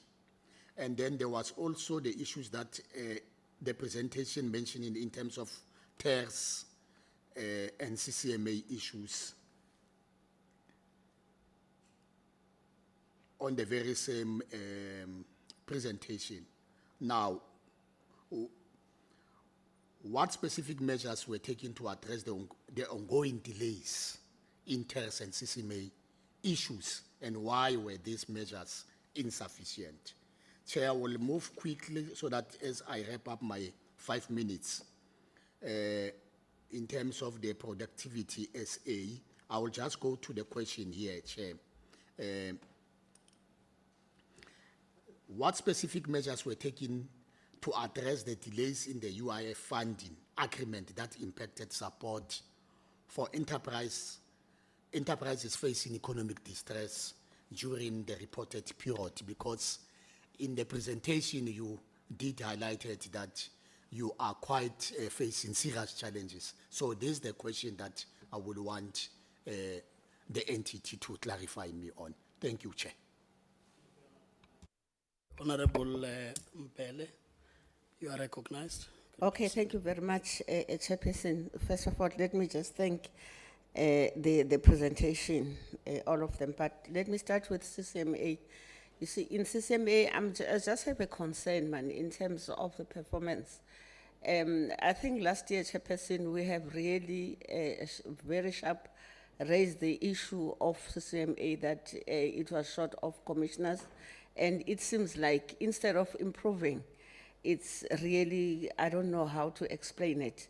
Now, according to me, that it also affects even the performance. And remember, the CCMA is a heart of these poor people, especially the employees who are frustrated and also with stress from the working area, which they believe that they have to go to CCMA for their problems to be solved because they are being abused. Yeah, so now I'm just worried about that. We really need to take it very seriously, the issue of CCMA, because already there are some certain discrepancies. There are reports that we are getting from other offices that there's an unfair practices that are happening there. So now, on the other hand, now it gives us a challenge. Now, in terms of Nedlac, I only have one question, man. In terms of the findings, when you are looking at their presentation, there are a lot of deficits that I was looking. If I'm correct, I think it totals to 1.8. Yes, they also said that there are findings that are there, but at the same time, they also received an unqualified audit. But I was just checking in terms of those findings, maybe, I thought maybe they were going to hinder with the outcomes of the audit, but it seems like maybe there's somewhere where they played nicely. I don't know. But it's just a concern, otherwise it's not a question as such, just the clarity, maybe if I can be clarified. And then when it comes to Productivity SA, maybe we will just say this thing, we've been fighting for Productivity SA when others were felt that Productivity SA is not doing the good job, but we fought for it. And also the CCMA as well, we fought for all of them. And now, yeah, I'm happy that it's still alive, it's still there. But I just want to check in terms of the enterprise support program. Now, are they also considering those interventions for the informal traders and unemployed graduates? I will always make this noise, Chairperson.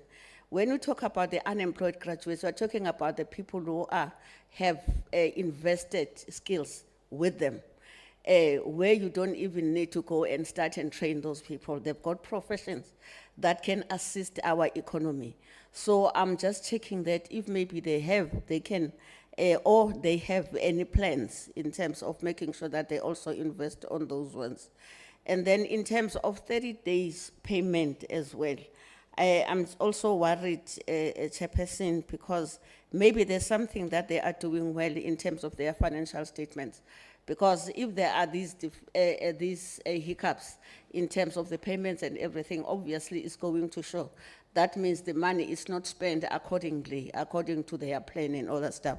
So then that's another issue. And then the last one to them, I hope that they can also, in terms of the mentorship, I hope for the small businesses, they can also have a matter of, what you call the mentorship program. And also in terms of saving the jobs, do they also consider small businesses? Because also they're also having the same challenge as the big company. And for them, it's even worse.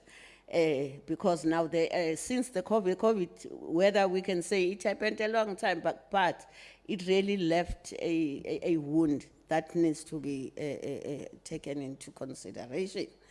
Now, on UIF, in the Northwest, especially in Klerksdorp, with the labor, I will mention Klerksdorp because it's the biggest in terms of your labor center. I don't understand. There's a confusion that I have, Chairperson. When we're in the oversight, they said the building, it's our building, but it is closed. Now we are talking about the big number of the unemployed people that needs our services, which we have been receiving complaints about Klerksdorp. But I don't understand. I don't get the reason why that labor center is closed. So I would really, for those labor centers that are closed, remember, it's frustrating. Now, the people that are supposed to be claiming their UIF, really seriously, let us look into that one. And then, but I need an explanation. Yeah, ukuthi eneke kanjani bafethu. Thank you. Thank you, Honorable Mpele. Honorable Bahrain, you'll be 3.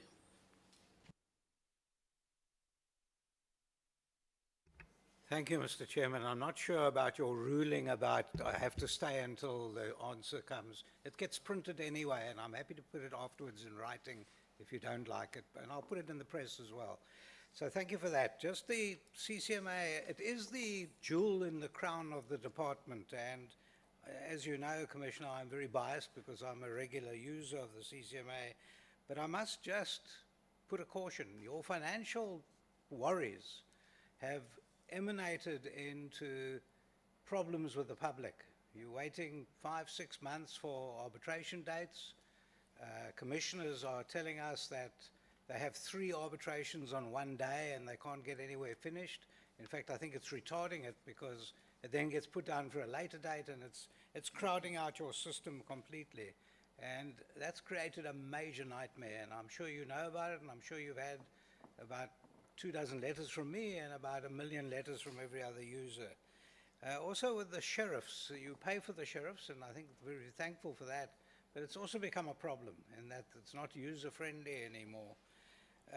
The crowding out itself is creating problems in terms of actual awards, and I'll tell you why. If an employer dismisses someone unfairly, you would be able to get to a conciliation within 30 days, you were able to get to an arbitration within 60 days, and if there was any back pay or a reinstatement, you would then pay 3 months back pay. Now what's happening with the reinstatement is anything up to 12 months, and you would land up with 12 months back pay. In fact, employers are saying they'd rather not employ. They'd just rather not do that because you run the risk, and that's created a problem. With Nedlac, first of all, Nedlac is a fantastic opportunity organization. It is a great organization, and we need to empower it a lot more. And I'm very happy with Nedlac, but the problem is who chooses the government representatives to sit there? It's very much like sitting around a table, and you've got 3 wolves and a sheep sitting at the table, and they then have a vote as to what to have for dinner, which is a real problem. And I think we need to have a look at who appoints the government representatives and how are they appointed, because somehow they're always agreeing with COSATU and the Labour. And I note Mr. Mkalipi is here. He's retired, but they still need him there, and I'm not sure what's going on. And I think that needs to be answered eventually, and who chooses them. Also, discussions within Nedlac are fruitful and useful, but it becomes a bit of a talk shop when it comes back to Parliament, and then Parliament ignores all of that.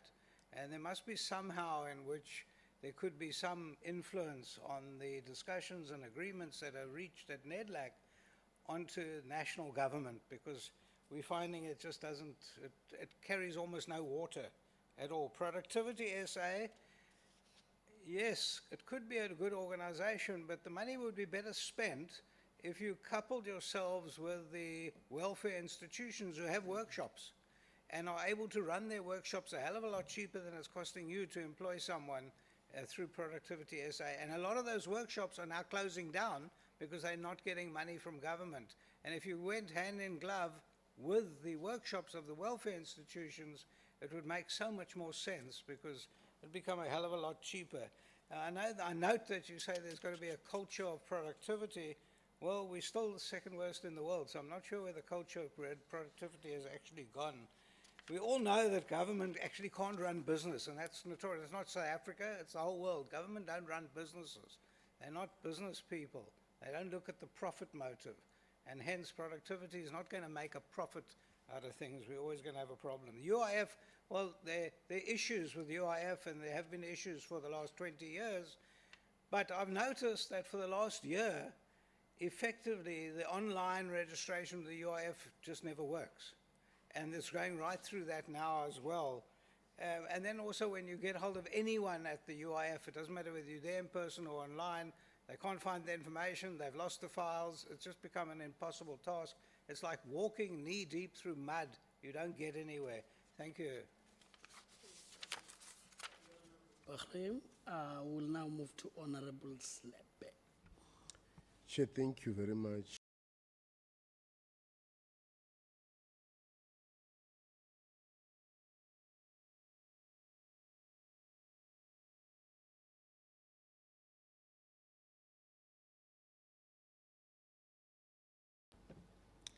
If yes, what is the process?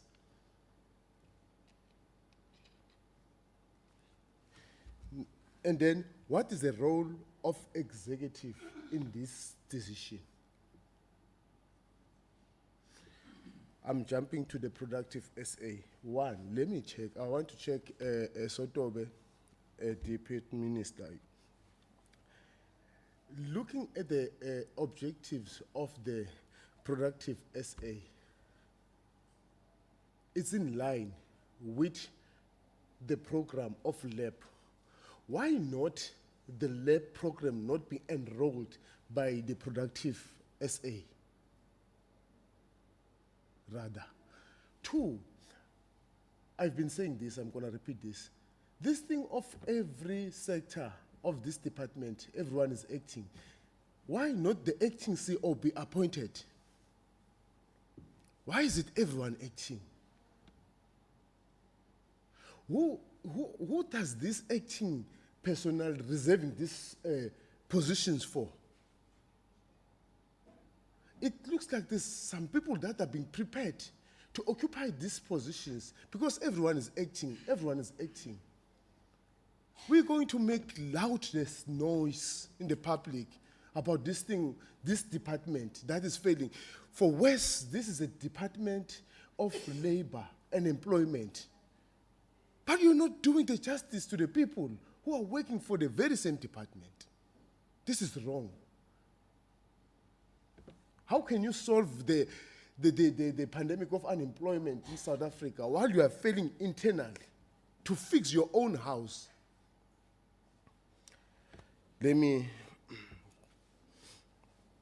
Okay. What plans are in place to make Productive SA self-sustainable?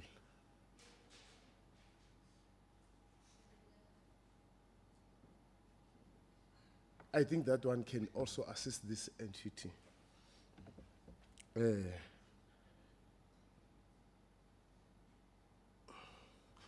Last one, Chair. As Sotobe O'Connor, I wanted to check with the minister that with regarding the LAB program, the community outreach, or rather participation, it was never made in this regard of this program. Because looking at the areas or the provinces, the dynamics are not the same. The dynamics of Northwest might not be the similar dynamics at Eastern Cape or KZN. If you are doing the community outreach for this program, it's better off if you are taking the program to the people. Then you will get the better understanding of the challenges and the solution of how better people they have in mind that they can achieve the problem of unemployment. Because now you may get a company that want to have the self-sustainable, then telling you that, no, we can bridge the gap of unemployment, only to find that within the community outreach, that's where you can get the real thing. The real people who are there, who are suffering, is them, but the solution is also with them. We are here as lawmakers, but the people that can solve this matter are there on the ground. And I'm also curious about the budget disclosed, because Minister failed to disclose the actual budget for the lab. It cannot happen, such a huge program being rolled out without an actual budget being allocated. No, it cannot happen.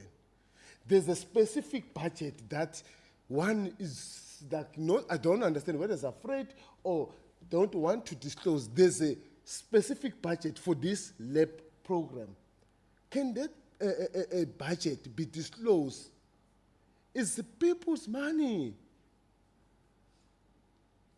It's people. Can that budget be disclosed, that the amount, X amount, you can tell this is a lot of money. We want to know how much is it.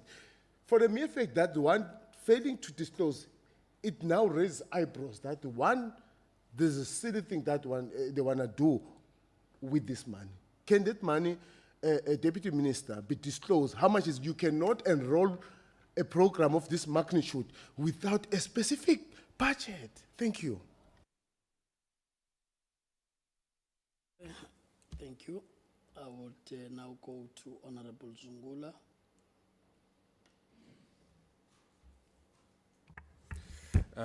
Thank you, Chair. Let me extend my greetings to the DM and the entire delegation, the honorable members. Once again, my apologies for arriving late, Chair. It's a busy day today. Something is happening at 2 o'clock. Chair, I have only a question to Nedlac. Primarily because Nedlac, in their report, they've stated that one of their successes, it is the tobacco bill. So my question will be centered around their characterization of the tobacco bill as an achievement. Because the bill, Chair, was, in fact, let me read the report of Nedlac, because I think it's going to assist where I'm having issues. Because the final report says the department subsequently tabled the bill at Nedlac on 19 November 2024, following an approval from the Portfolio Committee of Health, for Nedlac to have an expedited engagement on the bill, despite it already being before Parliament. That is the issue that I wanted to raise, Chair, because in terms of the protocol of tabling and considering issues at Nedlac, Section 1.24 says, consider all significant changes to social and economic policy before it is introduced in Parliament. Now, clearly this bill was introduced before Parliament. It was already before Parliament. And then it subsequently was sent to Nedlac.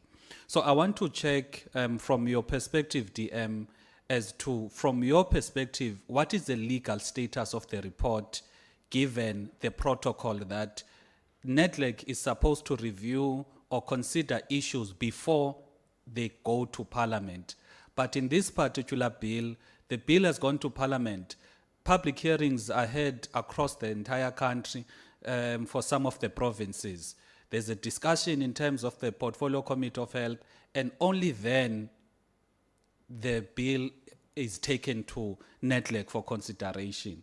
So that is the first issue as to what then becomes the legal status, because we would not want a case whereby the processes of Nedlac become open to legal scrutiny to an extent whereby the work that has been done seemingly gets to be challenged in the courts because the processes were not followed. And then the second issue here is regarding the role of foreign NGOs in the government chamber representing Nedlac, representing government in Nedlac. Because by the design of Nedlac, it is government, business, labor, and the community. Now, there is a view, in fact, there was a foreign-funded NGO that participated in Nedlac, in those Nedlac discussions, not part of the community, but representing the government. And one would view that one of the roles of Nedlac is to protect the process. If there's anyone that is incorrectly representing any of the stakeholders, Nedlac needs to protect the process, the integrity of the process. Because, Chair, we have a very, very strong opposition to internationally funded NGOs that are going to find themselves in forums such as Nedlac to draft bills and policies on behalf of South African citizens and inadvertently undermine South African citizens in the process. Because these foreign-funded NGOs, when they get to these platforms, they're not taking into account our domestic challenges, whether it is dealing with unemployment and all of these processes. They want to standardize the particular bills to be aligned to whatever objectives their funders are, which is what DM I have a problem with. We should not have a case whereby our policy formulating processes, it is somewhat, if I could use the word captured, to be captured by international NGOs who do not have the best interests of the people at heart, but rather want to standardize our own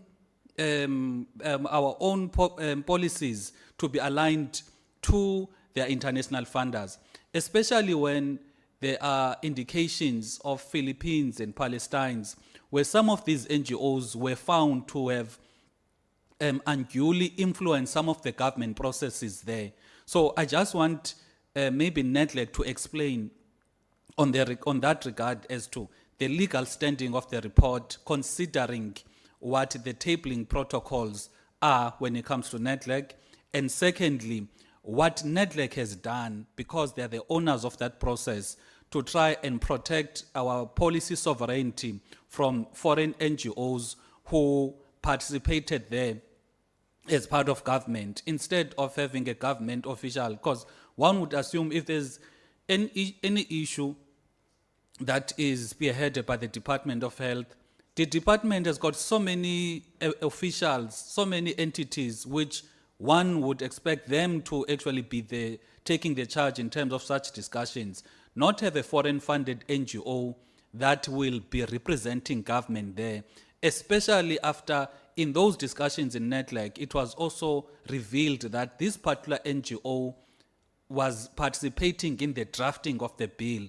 That is something, Chair, we cannot allow, whereby our bills are drafted by people who represent America. We can't allow that. Thank you. Honorable Mukwele, or that's the order before Honorable. Thank you, Honorable just for privilege, can we know this NGO? The name of the NGO? So that if Honorable Zungula can help us so that we know the NGO. Otherwise, really we sitting now on edges,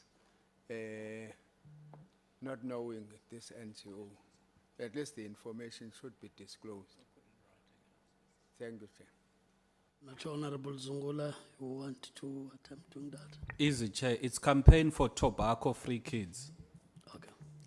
Honorable Mukwele, so there's been a response. Campaigns, okay. So the ATG is giving you that. Okay.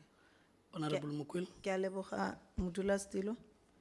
Leina la ka ke nna Tebogo Mokwele from the Economic Freedom Fighters.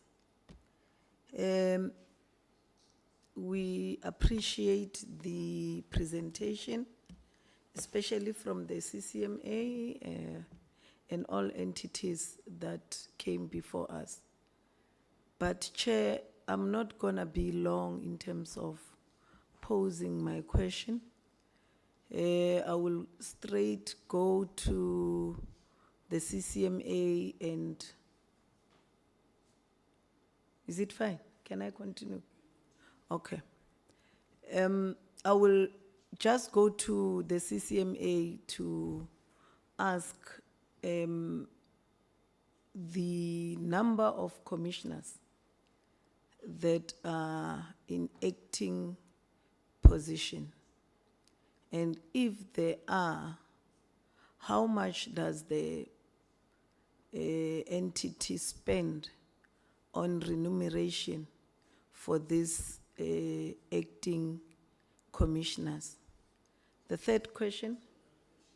You can proceed properly. Honorable Van because der Walt, I thought you were just handing over your questions as you asked. So if you can hand them over later. Okay, you can then proceed. I just wanted to be sure that we can focus on what you are raising. No, I say, Honorable Mukwele. okay. No, I say, is it parliamentary for people to cross the floor? You left that point when she was here, so it doesn't help us now. But can we get to Honorable Mukwele? Because I just wanted the focus to be on the questions. Yeah, because, no, they are interested in the budget, eh? So, they are interested in their pockets. That's why they are going up and down. So Chair, that's my question on the CCMA to say, how much do you spend for these acting commissioners? And you know, as I always say, with reference to what we get from our desk, as a labor desk, we always get employees coming to us and complain about the conduct of how the commissioners are treating them vis-a-vis how they treat the employers, especially in the mediation, or what do we call it, conciliation processes. It came to our attention that in most cases it becomes biased because of their being in an acting position.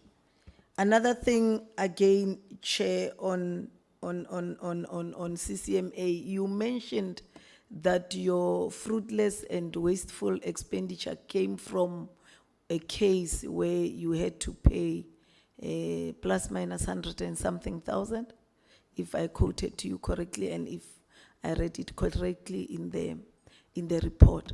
Now, I want to say to ask a question as to, don't you have a budget where you know that each and every award that you are awarding, or most of your awards, get to be reviewed by whether the employer or the employee? Don't you have a legal budget that is stipulated to deal with such matters so that you don't incur what we call a wasteful expenditure in that regard. And another one you said it derived from the coding.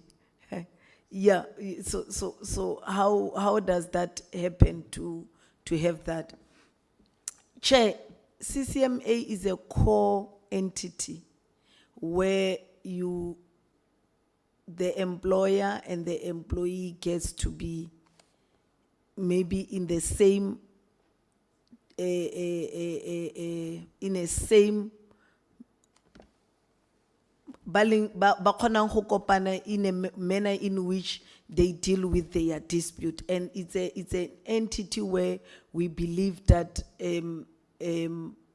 employees gets to think that when we are in this process, this is the only arbiter that is going to assist us. But the case study taught us that with the process that you are dealing with, you only look into the fairness and the substantial of the case, but the merits itself suggest otherwise.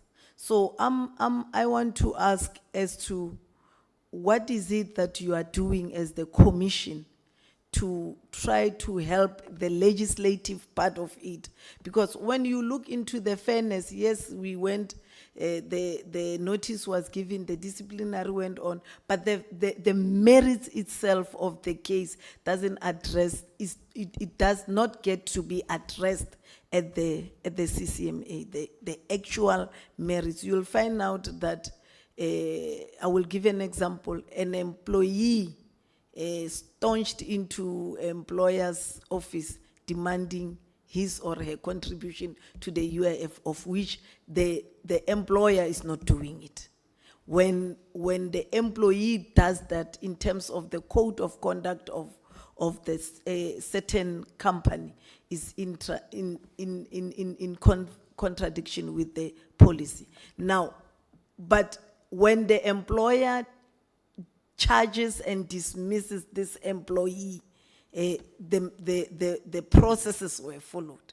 I don't know if you get my point. So you are there to also assist in terms of when the legislation is there and has gaps. How do you assist in filling those gaps up? Another issue, I will go straight to the Nedlac. I don't subscribe to Nedlac. I still believe that a Nedlac is a body that advances the imperialistic and neoliberal position. I still believe that. Because you cannot take an employer, an employee in the same room and expect results that will favor the employee. You can't do that, because the employer will always use his muscle to oppress the oppressed. So in manner in which the processes are done, that is why you find out that out of 68 plus minus 68 invoices that are before you, you only manage to pay 5, because you know that gap that is there, Chair, it gives you an indication. Now, as a Nedlac, the composition of the Nedlac, Honorable Zungula has outlined it. It has mostly the interest of the international world, because most of the companies that are sitting there, if you check their affiliation, you'll find where they come from. That is why my fellow honorable member from another party is saying it's a good body, because it advances their own interest. Now, Chair, legislatively, we want the just remember what we agreed upon as you go down. Okay. On the points. All right. Making, looking at the time. All right. Okay, Chair. Legislatively acting, do you think that the manner in which the structure of the entity will ever address the sketch that we are having in the country? The last point is on Productivity SA. Productivity SA, you are not assisting us to deal with unemployment. There's a huge budget from a controversial lab program. In your presentation, you have highlighted the lack of funds and funding model. So I'm suggesting, Chair, for the UIF and for the Productivity SA as they are entity within the department, why can't the two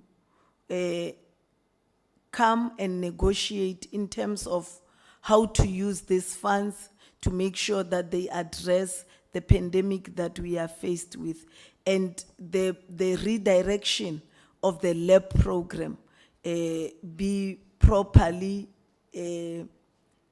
placed where we know that if they produce, they will also produce employment that is sustainable, not what we call a job opportunity. With the funds that the lab is having, it's a huge chunk of money, and you are in need of this money. So if you can communicate with this entity to see whether these monies that are contributed by workers, especially vulnerable workers, can be used effectively so, and the monitoring thereof. Thank you, Chair. Thank you, Honorable Tubatsi, and the last one, Honorable Lonsel, as I said. No, thanks, Chair. My deepest apologies. Can you perhaps try, Chair, that the issue of this meeting being broadcasted be corrected, because when you check online, nothing is showing. The engagements now, they're not being shown. So if someone can have a look at that, because we are representing people here. I would not want a case whereby when the department was presenting, all of those views were captured, but the engagement from the members is not captured. Thank you. Honorable Lonsel, I saw you raising your hand. Thank you, Honorable Chair. Good morning to you and the honorable members, Honorable Deputy Minister. Honorable Lonsel, I just wanted to check because you came in as I was giving to Honorable Mtubatsi, and I've listed you to be the one who does the finishing. Sorry, I thought you No, were calling me. I saw you and Honorable Zungula raising the hand before as I go to him. So now it seems you were to present your points. That's why I'm stopping you at this point. So Honorable Mtubatsi was the next speaker, and that you will No, be. thanks, Chair. You could have allowed him. He's older than me. No, thanks. I want to go back to the question that I raised, and maybe the minister missed it, the DM. Do we have appetite to investigate what I spoke about in terms of the service providers? Because I'm worried about that. And just that appetite so that we can assist. Secondly, with Nedlac, can you, maybe I missed the question of the grant funding, because I was going to come to that point because of what transpired with the tobacco bill in respect of what Honorable Zungula have said. Can you disclose, apart from what you said, it's a grant funding that has been, are there any other people without government, whether they're outside, who are also contributing? You can clear that if that is not the case, because there's no free lunch, we are told, as we live in our lifetime. So if you can clear that. On the boarding, on the UIF, you said there are 18 remaining. Are there any timelines as to when will the rest come onto the platform? CCMA, 100% an achievement. What makes you tick, to give us such a, because I'm always suspicious, of such good things. Is it because perhaps maybe sometimes, when you're in the gym, you take the weight that you can manage, is it because of under planning so that you can achieve that given the constraints that you have? And if that is the case, what would you need in terms of the budget to address the constraints that you have, in particular with regard to the mediators? I see there's a bit of a skills shortage in terms of the knowledge of people with knowledge on how to deal with these issues, arbitration and the likes. And then again, with the skills deficit that you have, because I think you are in a crisis there, is there no burnout from staff members? And at some point you find that they just, sometimes when you are burnt out, you just be casual and deal with these things so that they get out of the way. With regard to irregular and you said one is actually outstanding. When is the outstanding likely to be completed, if you have? And in the wasteful and in the irregular, I suspect that there are home bodies that are involved in such things. Is there any action that is being taken against, if there are, against those individuals? And how far is the process? Because I think we must deal with this thing of consequence management, because it can't be that there's a regular expenditure and no one is held accountable. Thank you, Chair. And the Honorable Nansale will be the last to speak. Thank you, Chair. Chair, again, let me greet Honorable Deputy Minister and the honorable members and yourself again. Chair, I just want to quickly go back to the Nedlac report. On the Nedlac report, there was this issue of outstanding COVID-19 payments.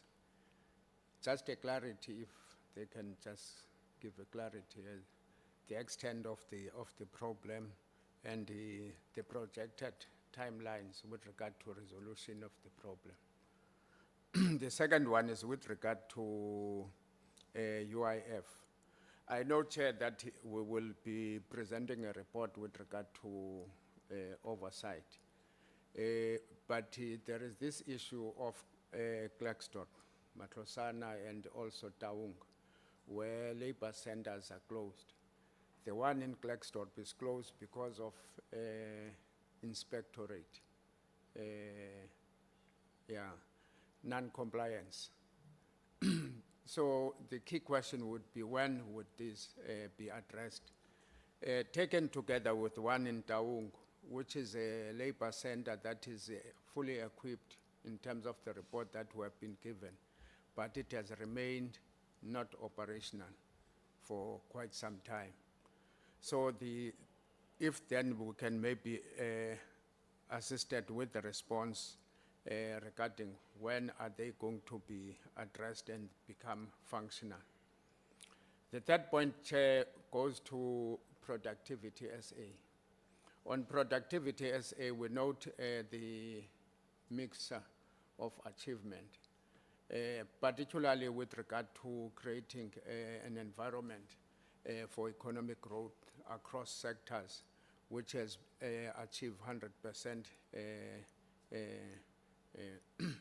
And then you have the sectors that are facing economic distress, where in fact the achievement has been below your 33% acting CEO.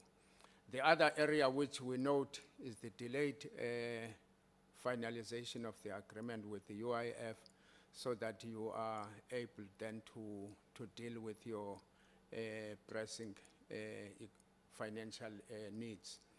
The final point that we note also is the issue relating to your retirement, post-retirement benefits, which is also another important challenge that you need to address. Then the following question would, I would want to raise. What specific measures were taken to address the delays in the UIF funding agreement that impacted support for enterprises facing economic distress during the reported period? The second question is, how did Productivity SA plan to mitigate the challenges associated with high costs, that is, high post-retirement medical aid costs that threatened its financial stability as outlined in the presentation? And the last question would be, what strategies were implemented to improve the entity's operational efficiency in the light of high vacancy rate and the hiring moratorium described in the quarterly performance report? Thank you, Chair. Because it's almost now lunchtime and the budget is on the door.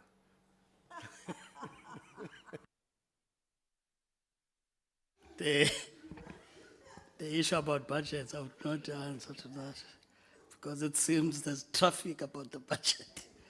So we are next, we'll see it at 2. So it's fine.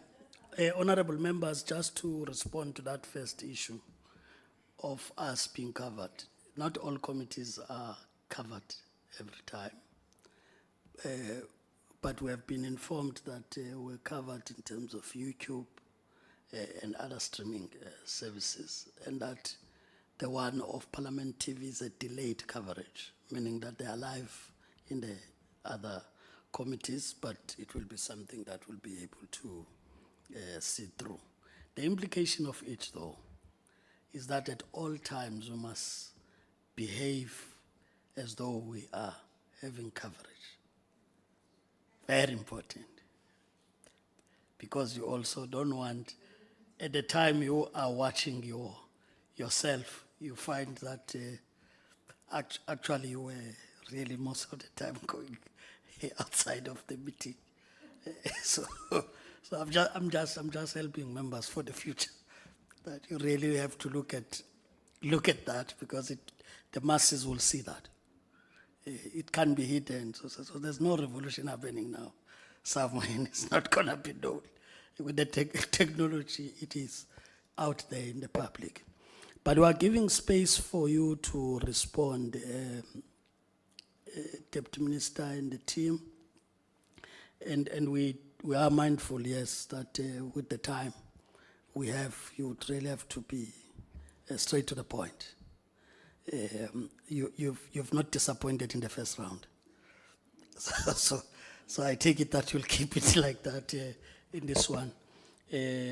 Indeed, if there are those that you want to commit writing back to the committee through the chair, we'll be able to give to members, because the intention really is that your latest must be DM the 10 to by 10 to you must be at least have covered the ground. If you overrun, at least we should still have the 5 minutes for us to wrap up our meeting. I hope you'll help us to do that. Over to you. Thank you very much, Chair. Greetings to you, Chairperson, the honorable members of the Portfolio Committee, the team from the department and the entities led by the acting DG. We'll try our best, Chair. It's just that we always strive to satisfy the committee with answers so that there is no comeback. We appreciate, Chairperson, the questions that have been asked and the spirit. I'm not going to politic, I'll just get into the questions. I'll cover some, Chair, as usual. That's what I always do. Then the team will cover what I have left. It always works better like that. Let me start by the issue of, as you said, Chair, we must pay the debts. The issue of acting that has been raised, it's for the second time. Chair, the department currently is embarking on a process of filling up quite a number of positions. Last week, we advertised some of the positions in the department and in some of the entities. One, the position of the DG chair was advertised last week. So we are dealing with that matter. But also the commissioner, CF commissioner, that one as well, it was advertised last week. So we are on the process. And then the Deputy Director General, Labor, Policy and Industrial Relations, advertised as well. So there is work that is being done. On UI, Chair, because I know the members will be also interested on what is happening on UIF. I remember last time it was an issue.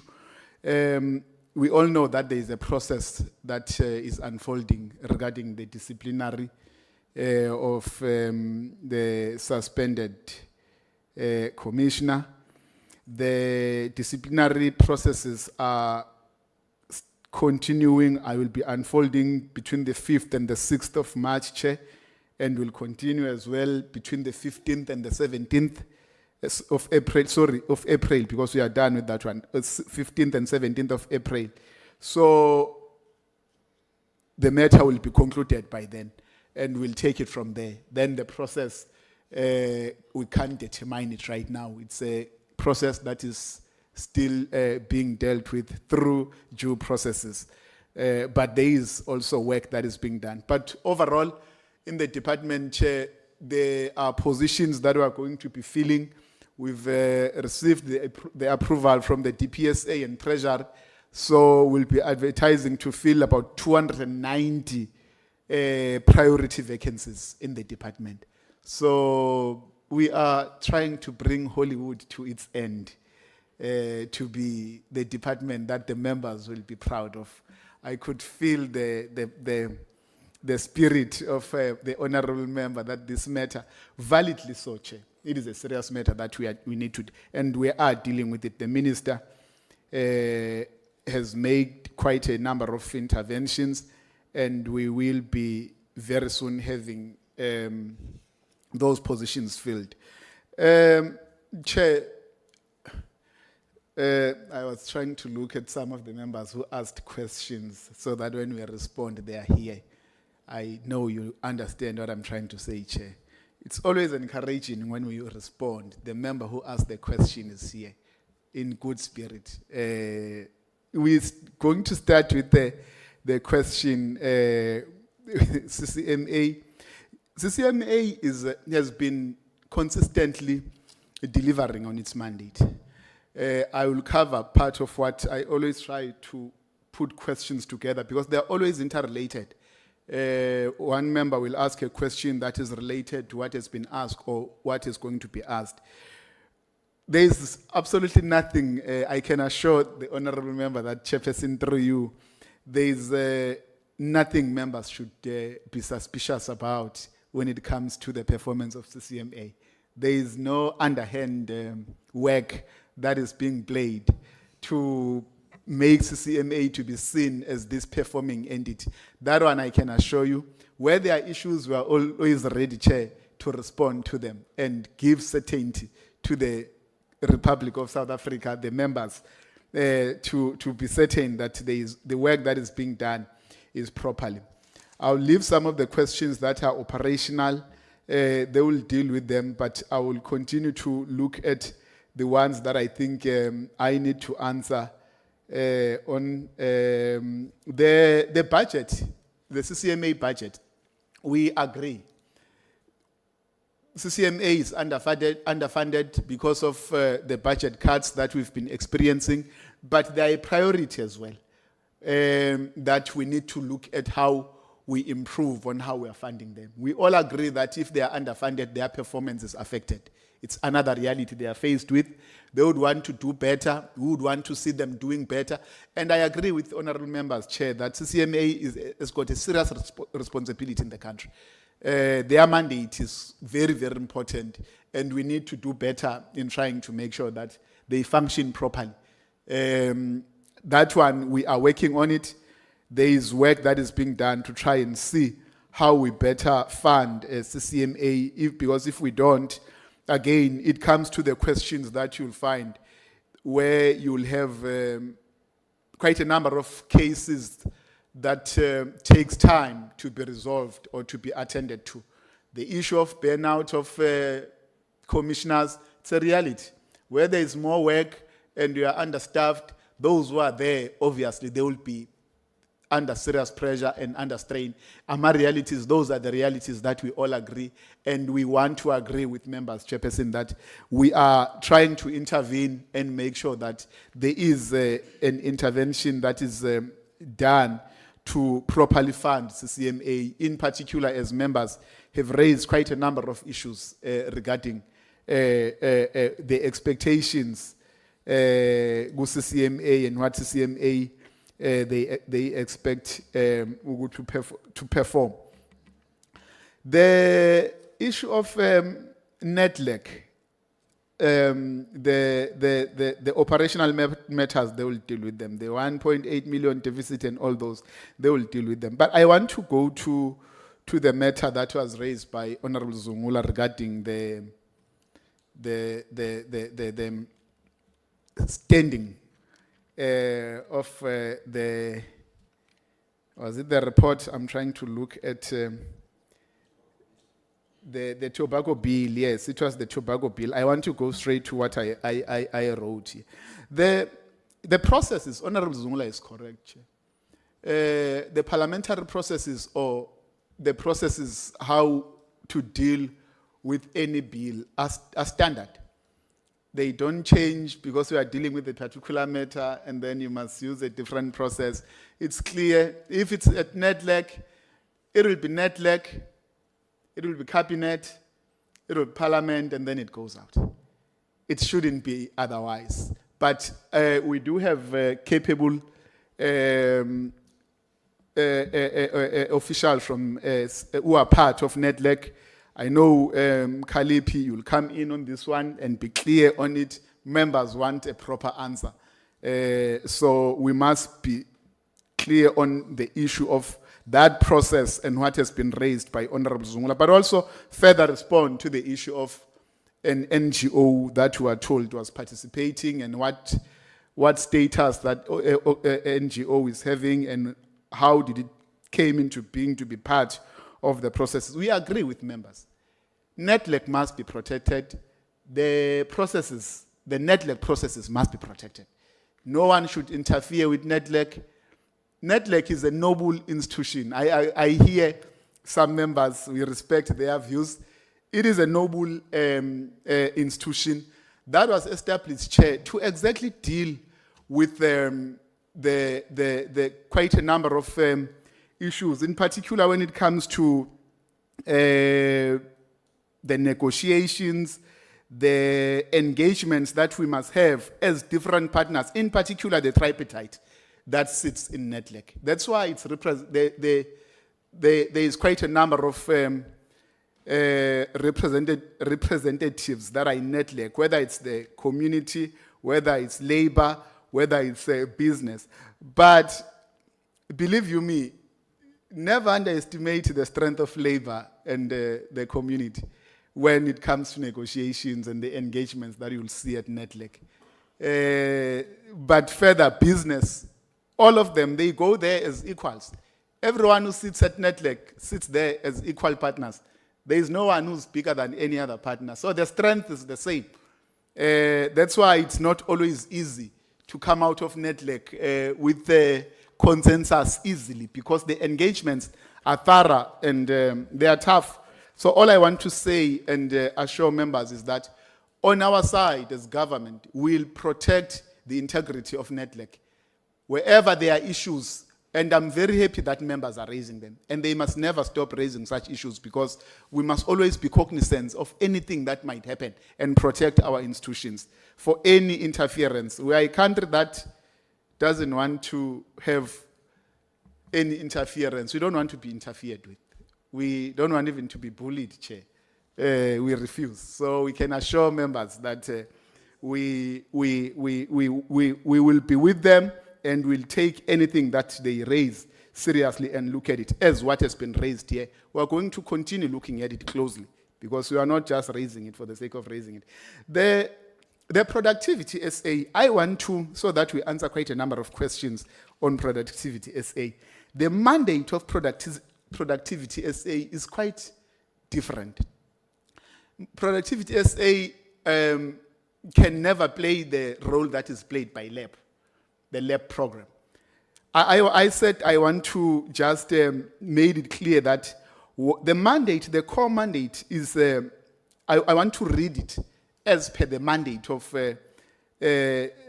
Productivity SA, is to lead the productive and competitive South Africa. Its mission is to improve productivity by diagnosing, advising, implementing and monitoring and evaluating solutions aimed at improving South African sustainable economic growth, development and employment through competitiveness. That is Productivity SA. So you will see that it's distinct from what lab does and what UIF will do as well in terms of its mandate. I'm trying to answer quite a number of questions that were talking about Productivity SA, but there are some that I haven't answered. They are going to answer the operational ones. I'm trying to help just on that part. The online registration, there was an issue that was raised. Again, I will say it again, Chair, that at times we come out as if we are just throwing the bucket and the child, or the whatever, bath water and the child together, and cast aspersions, and we are left to answer. Chairperson, I must assure you, when we were in the portfolio committee last time, as the UIF team was responding, we said we are piloting a new system. It's a new system. It's not an old system. So to say the new system that we are piloting again, it will never work, because you know when you say online system has never worked and it's not going to work, then we are living in another world.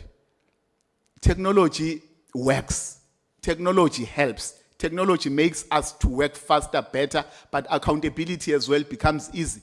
So the new system that we are piloting, I've been to some offices, I've seen it working, and it's working. We also raised it last time when we asked, when do we think all the offices will have the new system? We said by the first month, the end of the first month of the new financial year. So it means by the end of this month, we should be having all offices having the new system, the online system. That's what we said last time, Chairperson, and we are repeating it as well. The offices that are left that are still not online, believe you me, they will be online. And that system is working. It doesn't have glitches. It's going to improve our work quite a great deal. Efficiency there is one of our main obsessions. The queues, the payments on time, but also to communicate with the person who's using an online system, give feedback and everything, because that's what we want to see happening. So I want to assure the members that on that one, there is improvement. On offices, Klerksdorp and Taung. Luckily, I was in Klerksdorp in about a month back. We had an occupational health and safety conference there. I went to that office, members. I received an information that we've got an office chairperson that is closed, and our team is not happy with the conditions where they are working, because there was an alternative place where the municipality gave us a hall. It's not like the office is closed and there is no alternative place. There is a hall where we are operating, Chair. So I went there because there were issues. There were issues of ablution facilities, the issues of space, and I said, let me go and attend to it because it's a matter that I can't ignore. I personally went there, and I had an engagement with the team, the staff, for 2 hours. They raised quite a number of issues, and we came up with some interventions to deal with some of the concerns while they are in that temporary building that they are using within the municipal offices. But further to that, the people of Klersdorp are being serviced. We are using our buses to take our services to the people. But also, regarding the offices now, what is happening? That office was closed because it was not complying. We've got a responsibility to make sure that ourselves do comply. It was closed by us, our inspection team. We don't care who you are, even if it's the presidency, we'll close it down. I'm not saying you must look for defects in the presidency. I know what members can do. But all I'm saying is that we closed that office ourselves because it was not complying. The roof had quite a number of defects. There's quite a number of things that were happening in that office. So what is the process now in acquiring an office for those, for that labor center? We engage with Public Works on the very same day because there is a process already that was unfolding where Public Works, you know, all our facilities, we depend on Public Works. So the report that I got was that it was just almost a few days after the tender had closed to get a new office. So I know that as of now, those processes are coming towards an end. The procurement processes to get the person, a company that, in fact, is a service provider that is going to give us a building. I know they are towards an end, those processes. I don't want to speak on behalf of Public Works and procurement processes. I don't enter that space, but all we are interested in is to get the building. So that process of getting new office is just about to be finalized, and we'll be getting a new office. It's the same with the Daung one. We are just waiting for Public Works to finalize and hand over the office to us, and then we'll be starting to use the office. But I can assure the members that even out of this meeting, moving forward, it's the matter that will come back and report in the next portfolio committee on the status of those two offices. But people are being serviced. I can assure the members as well on that one, Chair. As I conclude, Chair. Okay, Chairperson, I'm trying to look at what will matter most. There was an issue that was raised regarding the why UIF and Productivity SA, they don't come together, find a way to work together, lab program going to Productivity SA. Let me just say, we are acknowledging the proposals made by the members. It's just proposals. Remember, we've got a structure, we are structural. We can't just wake up and say we're going to act in this particular way. We respect the observations made by the members. We take as well their proposals, we look at them. But for now, it's not going to happen where we are going to have some of the work done by UIF going. We are reviewing as well the way we are working. The minister raised it in her political input. We are reviewing quite a number of areas where we see some gaps. We'll be dealing with those and we'll present into the committee, Chairperson, and make sure that whatever that the committee believes needs to be done, it's done. Where we need to explain why it's done in a particular way, we'll do that. The investigation appetite, we do have an appetite to investigate anything that we believe is not going okay, or is not functioning properly, or there are concerns, or there are elements of wrongdoing, as we have raised them, Honourable Member, regarding the lab programs and the service providers whom we have acquired to provide those services. I must assure you that the lab program is really, I'm repeating it, last time we said it, it's in our radar. It's one program, it's our flagship program, and it can't afford to fail. You've raised quite a number of issues, members, and we take them serious. I agree that there might be quite a number of concerns, and we are looking at them. And definitely, I think we need to present on lab, because as the minister said, there is nothing to hide. We don't want to hide the budget, as it was asked. We don't want to hide the service providers that we have acquired. I think, Chair, we just need to present on lab everything and how much has been allocated per province. We are ready to do that. It's something that we shouldn't hide, but because it's the work that we are doing for the people. Chairperson, let me stop there and allow the acting DG to continue with some of the areas. They know some strategic areas. I've covered them quite at a great length. They will just say a few things. Otherwise, members, I know they will be fine. The budget is waiting. Thank you, Chair. Thank you, TM. I want you to be reminded that you have 2 minutes each to deal with the technical aspects. Otherwise, you are covered. No, thank you very much. I won't waste time. Just a minute each. CEO. Thank you, Chair. Thank you, DG. He's given me a minute. You said 2 minutes, but okay. From the enterprise support side of it, when it comes to the SMMEs itself, yes, we do support enterprises that are informal as well as the formal sector. That's something that we have prioritized, and that also addresses the unemployed graduates. What we tend to do is with academia, we partner with them to ensure that we're actually capacitating and looking at entrepreneurial skills enhancement. So that's one of the parts of it. But that is our priority, and it comes through DAL as well as partnerships. I think also to respond to the social partners, 100% of our interventions, the workshops that we run is actually done with the social partners. So that's why we try to use the funds in the right way so that we do have co-funding initiatives itself, and then it goes further on to support the SMMEs. Business turnaround and recovery, yes, it does also support small businesses itself. Well, not micro, but small businesses. There is also mentorship and coaching throughout the system. Our sustainability side of it, we have a business turnaround and financial sustainability strategy, as I mentioned, about additional funds that we are looking at through other projects. So if we do capacitate ourselves, the strategy would take into effect. And that's the plan as of this financial year. Our deficit has actually decreased a whole lot because we improved efficiencies within the entity and tried to use the resources in the right way. I think at the end of the day, yeah, those are just the operational aspects, and then I think we've addressed everything. Thank you.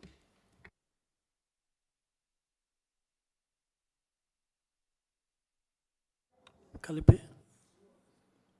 Mr. Mkalipi? I'm told. Yes, on the tobacco, and then the CEO will come in. Thank you, Chair. I think there are two issues that, the issue about the NGO, I mean, I think we need just to say something about that. At Nedlac, the way Nedlac operates, there are 3 constituencies: 4, business, labor, government, and community. Now, at the structures of Nedlac, you've got delegation, that is names given, who comes in on behalf of who. But at a negotiating level, there are task teams.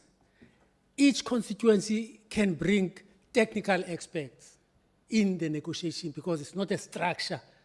Therefore, Nedlac does not ask, when you bring technical committee expertise, who are these technical? If COSATO bring a technical expert on labor law that want to assist them, it's part of the delegation of that. If a department brings a technical expert on whatever level, therefore Nedlac is not going to be in a position on those activities to know and to insist that this must be the delegation, because constituency are allowed to bring technical experts. Who those technical experts are, they determine themselves. And in many cases, community bring technical experts who are also in the space on the issues that are debated. Therefore, it put a very difficult position on Nedlac to manage who comes in at negotiating level. But at MENCO, at EXCO level, that's a different issue because only delegates that represent those constituencies with the names that are registered can come in. But at the negotiation structure, task team levels, is a different issue. And that's why Nedlac will not be able to give any account of who the technical expert is and whether they are NGO, whether they are not an NGO, as long as either government, community, or anybody who bring the technical expertise, they are comfortable and happy with them in assisting them. And it happens all the time at Nedlac. That's the issue that I wanted just to explain so that you can understand how Nedlac operates. On the issue of the bills, there's a contested area, colleagues and honorable member, around this, on what is socio-economic and what is not. The law, the Nedlac Act, doesn't define socio-economic. Now, sometimes what happens is that the department will say, well, this is not a socio-economic bill, therefore it's not going to go to Nedlac. Then a big campaign takes place, maybe by Labour or any other organization that has got a parliamentary representative. It goes to Parliament when the bill is already in Parliament. It comes to this committee and say, committee, this bill has not gone to Nedlac, and this bill was supposed to go to Nedlac. And this is what has happened in the tobacco bill. The Department of Health brought it here in Parliament. And when it was here in the committee, Labour specifically went to the committee and raised the issue. And that's why then the committee referred back to Nedlac for deliberation. But the cleanup process is for the bill to start at Nedlac. But because there's this contest on what is socio-economic and what is not, because the Nedlac Act cannot define and say this, it's all about interpretation. Now, other government departments will interpret the legislation that they bring as not being socio-economic. It comes straight to Nedlac. And that's why you find that whether that is legal is a risk that the bill can be challenged. We have not had that situation. This is not the first bill where we've acted, we have to act like this. There are many of these bills that have come to Parliament, then go back to Nedlac. There's not been a legal challenge to test whether that is contrary to law, what the courts will be saying on this issue. But it's cleaner when it starts at Nedlac. But because, as I say, it's a consensus area and there's no clear definition on what is a socio-economic, it's clear in terms of labor law that all labor law must go to Nedlac. Thank you very much. Dr. Moje, we're closing 1 minute. Yeah. Maybe I'll deal with one question, because if I go on the other ones, there'll be problems. The single adjudication committee. The question was, who makes the decision? It's the committee, no one else. Every application, reapplication, goes straight to the single adjudication committee. Secondly, what is the role of the executive? None, zero, right? And on the question on how it's constituted, it's not just CCMA, it's the DTI, the CCMA, UIF, and Productivity SA. This is the companies that constitute the single adjudication committee that makes the decision. Who makes the payment? It's the UIF.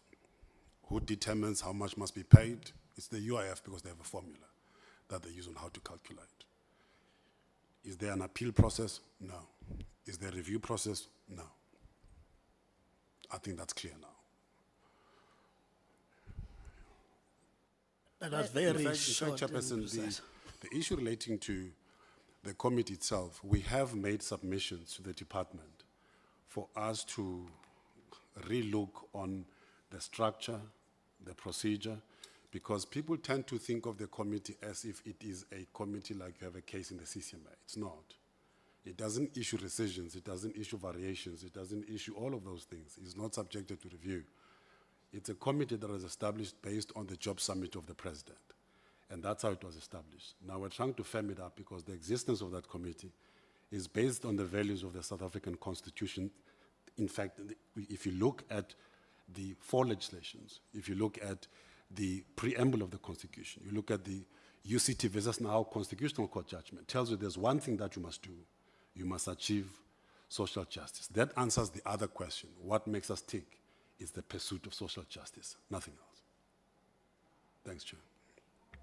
No, thank you. But you did not, through No, you, no, Chair. you are not speaking through the chair. So, Chair. No, Honorable My Mokoena. questions were not, and they were direct no, in terms of commissioners, and you did not answer them. Honorable Mokoena. The commissioner said, if he goes to the all other questions, he may not be adequately responding. Looking at what we said was a challenge of time. So I think what can happen in that score, like we agreed, others can then be in writing. Otherwise, we have a way of keeping each other here, losing others in the process. And when we are supposed to do also the other work of the committee, would always be hamstrung by that. At least there are those questions that have been answered, and those that may need to be given to us, like I said to the chair, will then be distributed to all members, because the response is not to you as a member only who asked the question, but it's for all of us to understand that response in our work, as well as for South Africans out there to understand the process better, which I must say from responses given, is that members who asked the questions, some of them were outside when they were responded. It's quite educational also to understand the processes that are followed, so that we do not repeat the same questions next time. But for today, we know it's a busy day. Like we're told, everybody is trying to make sure that you double up on the work that needs to be done. But I'm just saying, Honorable, I want to rule that we accept that guidance that we took. Otherwise, there will be follow-ups almost in every question that has been asked. So pardon me on that one. You'll still get it formalized, sent to you. What is the point, Honorable Mokoena? Okay, Chair, I hear what you're saying, but equally, we represent constituencies where we are seated. As much as it's a busy day, it's also a busy day for me and my constituency that I represent.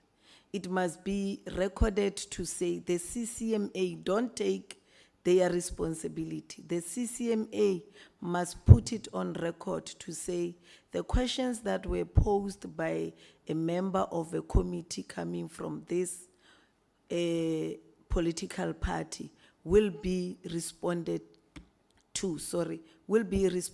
to, through writing, so that it must not be overlooked that there were so many deliberations about other questions. My questions were straight and forward questions to say, what is your responsibility? Why is this matter of commissions? What is it that you are doing? So it must be recorded to say it will be responded to through writing, so that when we go to our constituencies, we go with a clear mind to say the matter will be responded. We understand that it's a busy No, day. you must switch so off being now. a busy day of this Honorable day, Mokoena. we are also doing our Chairperson, responsibility as no. members Call of order, this Chair. committee. Okay, what is the There's order? no Honorable order Mokoena? here. No, There's there no is- order. Chair, Honorable, with due respect, Chair, and safe to say that the order is on the basis that you have made a ruling, and you have made a summary in as far as the response, not from only the CCMA. Honorable Mokoena, please, you are disrespecting the ruling of the chair first and foremost, and you know what then happens when you do that. Now you are in conversation again without being given permission by the chair. So please, allow Honorable Maetso to conclude on the point he's raising, because it's been recognized. Yes, Chair. In respect of the ruling that you have made regarding the presentations, not mainly from the CCMA, but all the presentation, and that ruling, Chair, will want to plead with the members of the committee to say, let's take that precedence, that approach that you have provided in providing a way forward. So I do not think that any one of us here is not responded to or is wrong. But all we are requesting is to take that precedence in as far as your ruling is concerned. That's the order that I wanted to raise, Chair. Thank you. Now, honorable members, I think we are clear on this part, so that we really thank you for responding to the questions you responded and the commitment to respond in writing on those questions that you still need to elaborate on. So we should really thank you for that. So that I didn't hear this part because I heard it from Honorable Bahraim initially when I asked the question. I'm not sure I heard it the same way. Then when you talked about the advert for the DTG and so on, it left the impression that Honorable Bahraim would have been aware that Mr. Mkalipi is gone, because he said he has retired. He doesn't know what the issue is. So I'm just saying, at least so that we don't refer things to him if he's no longer in the situation, that you'd clarify us as you deal with vacancies on that matter. I'm just saying it is not good if it just get raised and we didn't know about it. We're asking whether we heard it the same way, that Mr. Mkalip is no longer there and he must respond to the questions. So I'm saying, DM, just keep that in mind, that was not clarified. But be it as it may be, I want us to really get to, unless you want to dismiss it or agree to it now. No, But Chair. just for purpose of record. Thank you, Chair. I want, for the purpose of recording, to assure the Portfolio Committee that all the questions that were not responded to, based on the time that we were all aware of, that's the instruction that was given to us by the Chair. Chair, we are going to answer in writing to all of them. That's a commitment we are making for recording purposes. Thank you. Okay. We can take another 3 hours, Chair. We don't mind answering all the questions. We do have them here. Yeah. Thank you, Chair. Okay. Honorable members, I thought you'll be answering the Mkalipi question. That's all I was asking, that on record is, no, honorable member, you're out of order and you continue to do that. Is that I don't have a mute facility here to mute your mic. So, no. Remember, I'm using the discretion of chairing the meeting. It's on record, and he has responded to questions when there was an issue about his status raised. So that's the only reason I was raising it. It's that's why I simple, said dismiss Chair. it. On Mkalipi issue, everyone who's here is supposed to be That's here. it. That's That's the point. the answer. So we're not responded to by people who are not supposed to respond. He will also do it in writing, and you ignore it on the basis that he's retired. It's not needed here. So don't panic for no reason, please. Honorable Mtubads, I'm not sure on what point are you raising. I'll explain, Chair. It's No. not going to be long. We just wanted to request, because we're having a caucus at Kora, we don't want to disrespect you, ourselves live silently when you watch us. But if it's your summary that all the questions that were raised will be put to us in writing, I'll implore you to close the meeting. Thank you, Honorable Mtubatse. We are not closing the meeting because you must assist us on one item, and it needs the presence of members who may release the alternate, that is you, and leave the members assigned to the committee to approve their minutes for legal standing of the minutes. Okay, so don't think you are kept hostage. You probably is the one chairing this crucial caucus about 2 o'clock, right? So, but we just want to go through the minutes. It's just 2 minutes anyway to do so. Yes, it's just 2 minutes. So, Zolani? So just flight the minutes. Just make sure you've signed, and therefore the minutes must be approved by a correcting meeting.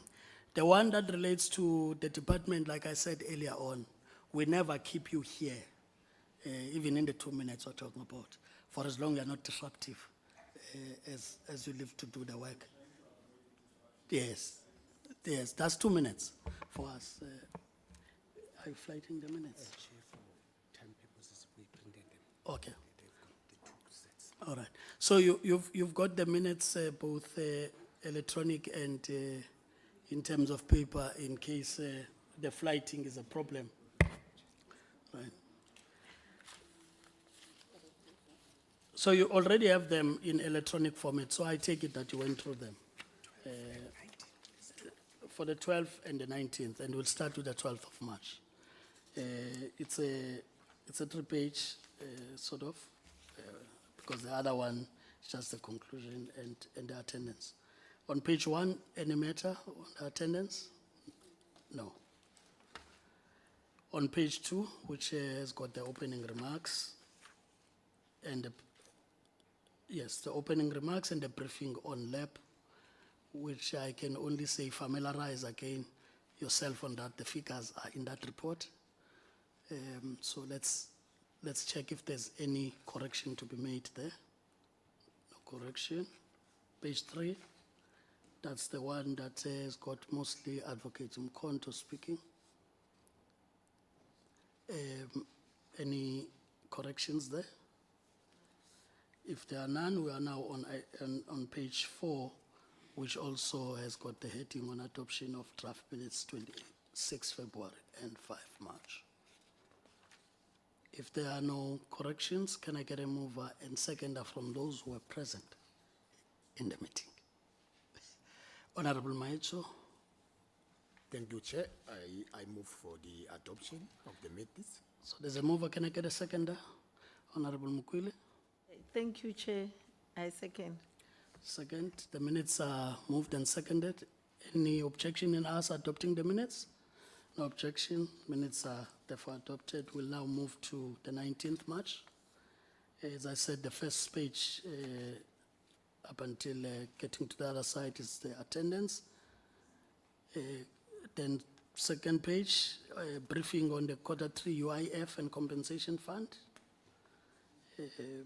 Any corrections there? No corrections. On 3, continuation of that presentation of UIF. No corrections. We are now on 4, which starts with compensation fund on top. Any corrections? No. We are now on 5, which also has got the closing. Any corrections there? No corrections. Last one, page 6, which then is the continuation of the closing remarks. Any corrections? No. Then I will now get a mover and second up again from those who are present in the meeting. Honorable Mukwile. For progress sake, let me move for the adoption. Move. Seconded. Seconded by MK Party. And we are done with our work, and therefore thanks everybody. Meeting adjourned. You can go to the budget, you can interview, you can do all that.